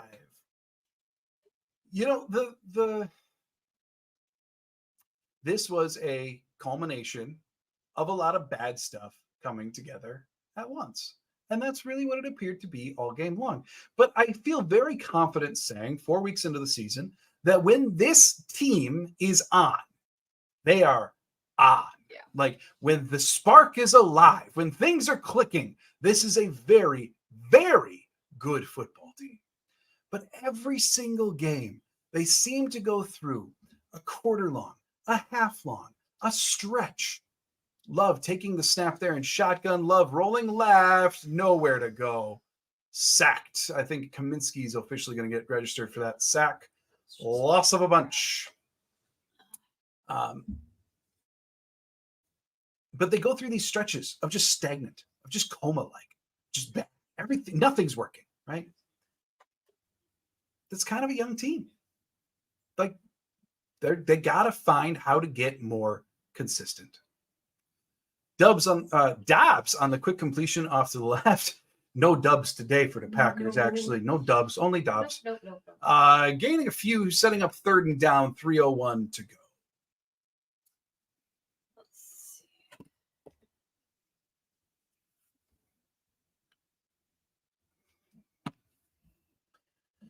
Peter saying these growing pains are highly predictable. Next match in Vegas shall be an easier one. Should be a much more favorable matchup for Green Bay, no doubt about it. We are young. 3rd and 7. Hopefully we've got Jair to go against Devontae too. Love dropping back, finding no one as Winks dives into the dirt where the ball is, and that's incomplete. 4th and 7 with 2:56 to go. Really hope Jair is healthy for that game because, I mean, I remember earlier when Devontae was still in Green Bay, the fireworks in training camp of Jair against Devontae. Just two of the best going at it. And I want to see them in a game square off against each other. I think that's going to be a lot of fun. Now, granted, they're not going to be on each other every play because, Joe Barry, but going to be a lot of fun. Carlson on for the kick, and Carlson, buddy, 50-yard attempt. It's good. Staying perfect on the year. I'm just so proud of him. 2:52 to go. Green Bay now cutting it down to a 14-point deficit, 34-20. All right. We got Miserable Goat saying, I still believe we'll be in the playoffs because when we get it together, we'll be good. And that's what I mean, right? Like when this team clicks, they click. Holy crap. Like they've shown some very, very strong play. The problem is it's like a sprinkling here and then a sprinkling here. And it's like the first half tonight was all of the bad stuff that they've survived for 3 weeks, hit them all at once. And yeah, you're going to get beat when you allow that to happen. But getting into the playoff picture, making a run in the playoffs, I'm not saying they're going to, but it's about finding the consistency and clicking all together at the right time. And this Green Bay team could very well be capable of doing so. Even after this beatdown today, they're still going to be 2-2. Yeah. Still 500 record, which a lot of Green Bay fans, if you would have told me after 4 weeks, they're going to be 2-2 and show some real potential and Love looks like the guy, I think a lot of people are going to take that. So here we go. Onside kick for Carlson, and it does its bounce, it does its spin, and goes out of bounds. So yes, the inevitable flags because the kick went out of bounds. That's why the flag. So Detroit will be taking over with the ball here very shortly. See the couples there. Nixon, we know, finish strong, move into mini buy, then buy, and call it a week. Also, gold package let the Detroit take over the Let's Go Lions. It is very, very loud in the stadium. It is very disappointing to see as much boo in that stadium. Just saying. It's sad. I mean, even on the telecast, like you see it. Right, yeah. Sad. They're all by the field. It's just sad. And the Lions leap. No, it's not. What? Oh, yeah, there was a poster. It's the Lions leap. No, it's not. All right, David Montgomery with the carry, running through Packers. It's mean to run through human beings, but Douglas making the tackle at the very end should be like an 18-yard run for Montgomery. So just getting those fantasy stats. Hey. And the couple saying, I will say Jordan is a much better reader of plays than I had thought he would be this early. I agree. That's been one thing that's been maybe even the most pleasant surprise is, it'll be interesting to review this game, but at least through the first 3 weeks, the general consensus from JT O'Sullivan, the QB school, Dan Orlovsky on ESPN, like the general consensus by very, very smart quarterback diagnosing people is Love is making the proper read on almost every play. I didn't expect that this early, so that's huge. Another carry for Detroit after this 1st and 10. Gains a few, takes us officially to the 2-minute warning. So, yeah, I mean, I agree. That's very pleasant surprise for J Love to this point. What else do we got here? Carlson is a magic man from Lake Pebbles. Yep. I'm just proud of them. I'm just going to be honest. I'm proud of them. Peter. It looks to me Dobbs may be on the verge of becoming a wide receiver 1. Do you agree? You know, I was saying in camp, I think it's incredibly possible, assuming health across the board, Dobbs may very well lead the team in targets and catches and maybe even yards, while Watson leads in touchdowns and plays that make you go, oh my God, that was cool. Yeah. You know what I mean? Because Dobbs and Love have a very, very strong connection. Love and Watson are still very much working on that. It was a work in progress at camp. And now Watson missing the first 3 weeks of the year, I'm sure didn't help. So I don't know as if it matters in the Green Bay offense. You know, without Rodgers and Devontae here, I'm not sure it matters who's number one. I think they each are going to have their very definitive roles. And for Dobbs, that may mean more targets, more catches. For Watson, more big plays. And if they can get a balance between those two, yeah, we'll take it, especially with Reed being the quick little underneath guy. That's a complete wide receiver room. Racket Knees saying, it's okay. We will see the Lions again. 2-2 after 4 weeks. I will take it. Yeah, like I was saying earlier, 100%. Miserable Goat saying, keep up the good work. I'll be riding with you all Awesome. at the next game day. Absolutely. We will be here. Thank you, Miserable Goat. Appreciate you being here. And we got McKnight saying, allowing 5 yards per run. Any ideas for a solution? Trying to think of how to say this correctly. The bend but don't break defense. The scheme itself that Joe Barry employs, which is kind of a Fangio. It does have some throwbacks to like the Monty Kiffin scheme. Is just not overall built to destroy the run. It is built to not allow the large pass. Every defensive scheme out there basically has like one emphasis. And then really the quality of your players and play callers determine whether you can do the secondary stuff really well too. But everything has like one thing that it's built at, like, we will stop the run. And in stopping the run, we will set up 3rd and long situations that are pass defense, which maybe isn't as good, can at least like stop, right? Or you build a pass defense heavy unit that can stop the long ball, can rush the passer, but it's going to be atrocious at stopping the run. And that's what Green Bay is. They're a very secondary heavy team. That's where a lot of their emphasis is. They are very good at not allowing the long ball, and they rush the passer. If they want to get better at stopping the run, I think that there's wrinkles in the overall scheme. So I say that with the understanding that the scheme itself is not built to just go out and be this run-stopping force. But with that being said, there are still things you can do, tweaks, adjustments, to not allow 5 yards a carry or worse. And that is what Green Bay seems so hesitant to not do. I do think the addition of Lucas Van Ness and giving him more snaps on running downs is a strong one. He is a good run stopper. Carl Brooks, same thing. They did make some moves this offseason. Goff dropping back, hitting another completion, 1st down, 4th down conversion for Detroit, because why not? Let's just go home. I do think some of the personnel that they added is better for the run than who was present last year in Lowry and Reed and others. But look at who they added. They're rookies, right? And Quay Walker, his first thing is being a good pass pro inside linebacker. He's still learning the run, even though he did great at it tonight. It's just not an emphasis, is I guess what I'm really getting at. And they need to start tweaking, maybe calling some heavier boxes.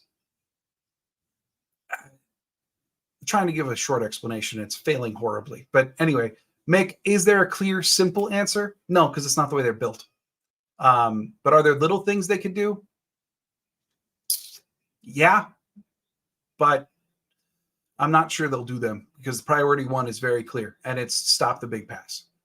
So And that is the game. I do see one more comment from Miserable Goat if you want to hit that. Looking like our defense is planning on showing up every other week. Or every other half, maybe. Or, yeah, I get what you're saying. Every other So, drive. look, all right, here's the deal, everybody. We're going to get out of here, all right? But here's the thing. Ups and downs of a young team. I do believe tonight, and I'll talk about this more tomorrow in the recap video, I do believe tonight was just a perfect mashing of everything the Packers had done bad but yet survived for a few days or a few weeks came together tonight. And you're going to get beat down when you do that, when you allow that to occur. They need to offensively get into rhythms quicker. And that may mean shorter completions. It may mean just like they did on the last drive. Like, get the ball out, get it to guys, get in rhythm, do no huddle in the first quarter. Let's get wild. Like, whatever. Do something that isn't taking 40 seconds between every play and then doing a long play. And like, there's more to do, right? And defensively, just because the offense has one good drive doesn't mean you deflate for the next three. And that seems to be a common theme too. The ups and downs of a young team. And I'll talk about it a bunch tomorrow. But I know you may be frustrated. Packers still 2-2 after 4 weeks. Love looks like the guy. We'll take it. At least I'm like, am I happy with tonight? No. Am I overall happy with 2-2 and a quarterback who looks like the dude? Yeah, I'll take it. Now we just prepare for Vegas. So I'll be back tomorrow recapping this game. I'll try not to cry. But thanks so much for joining us here on the watch party.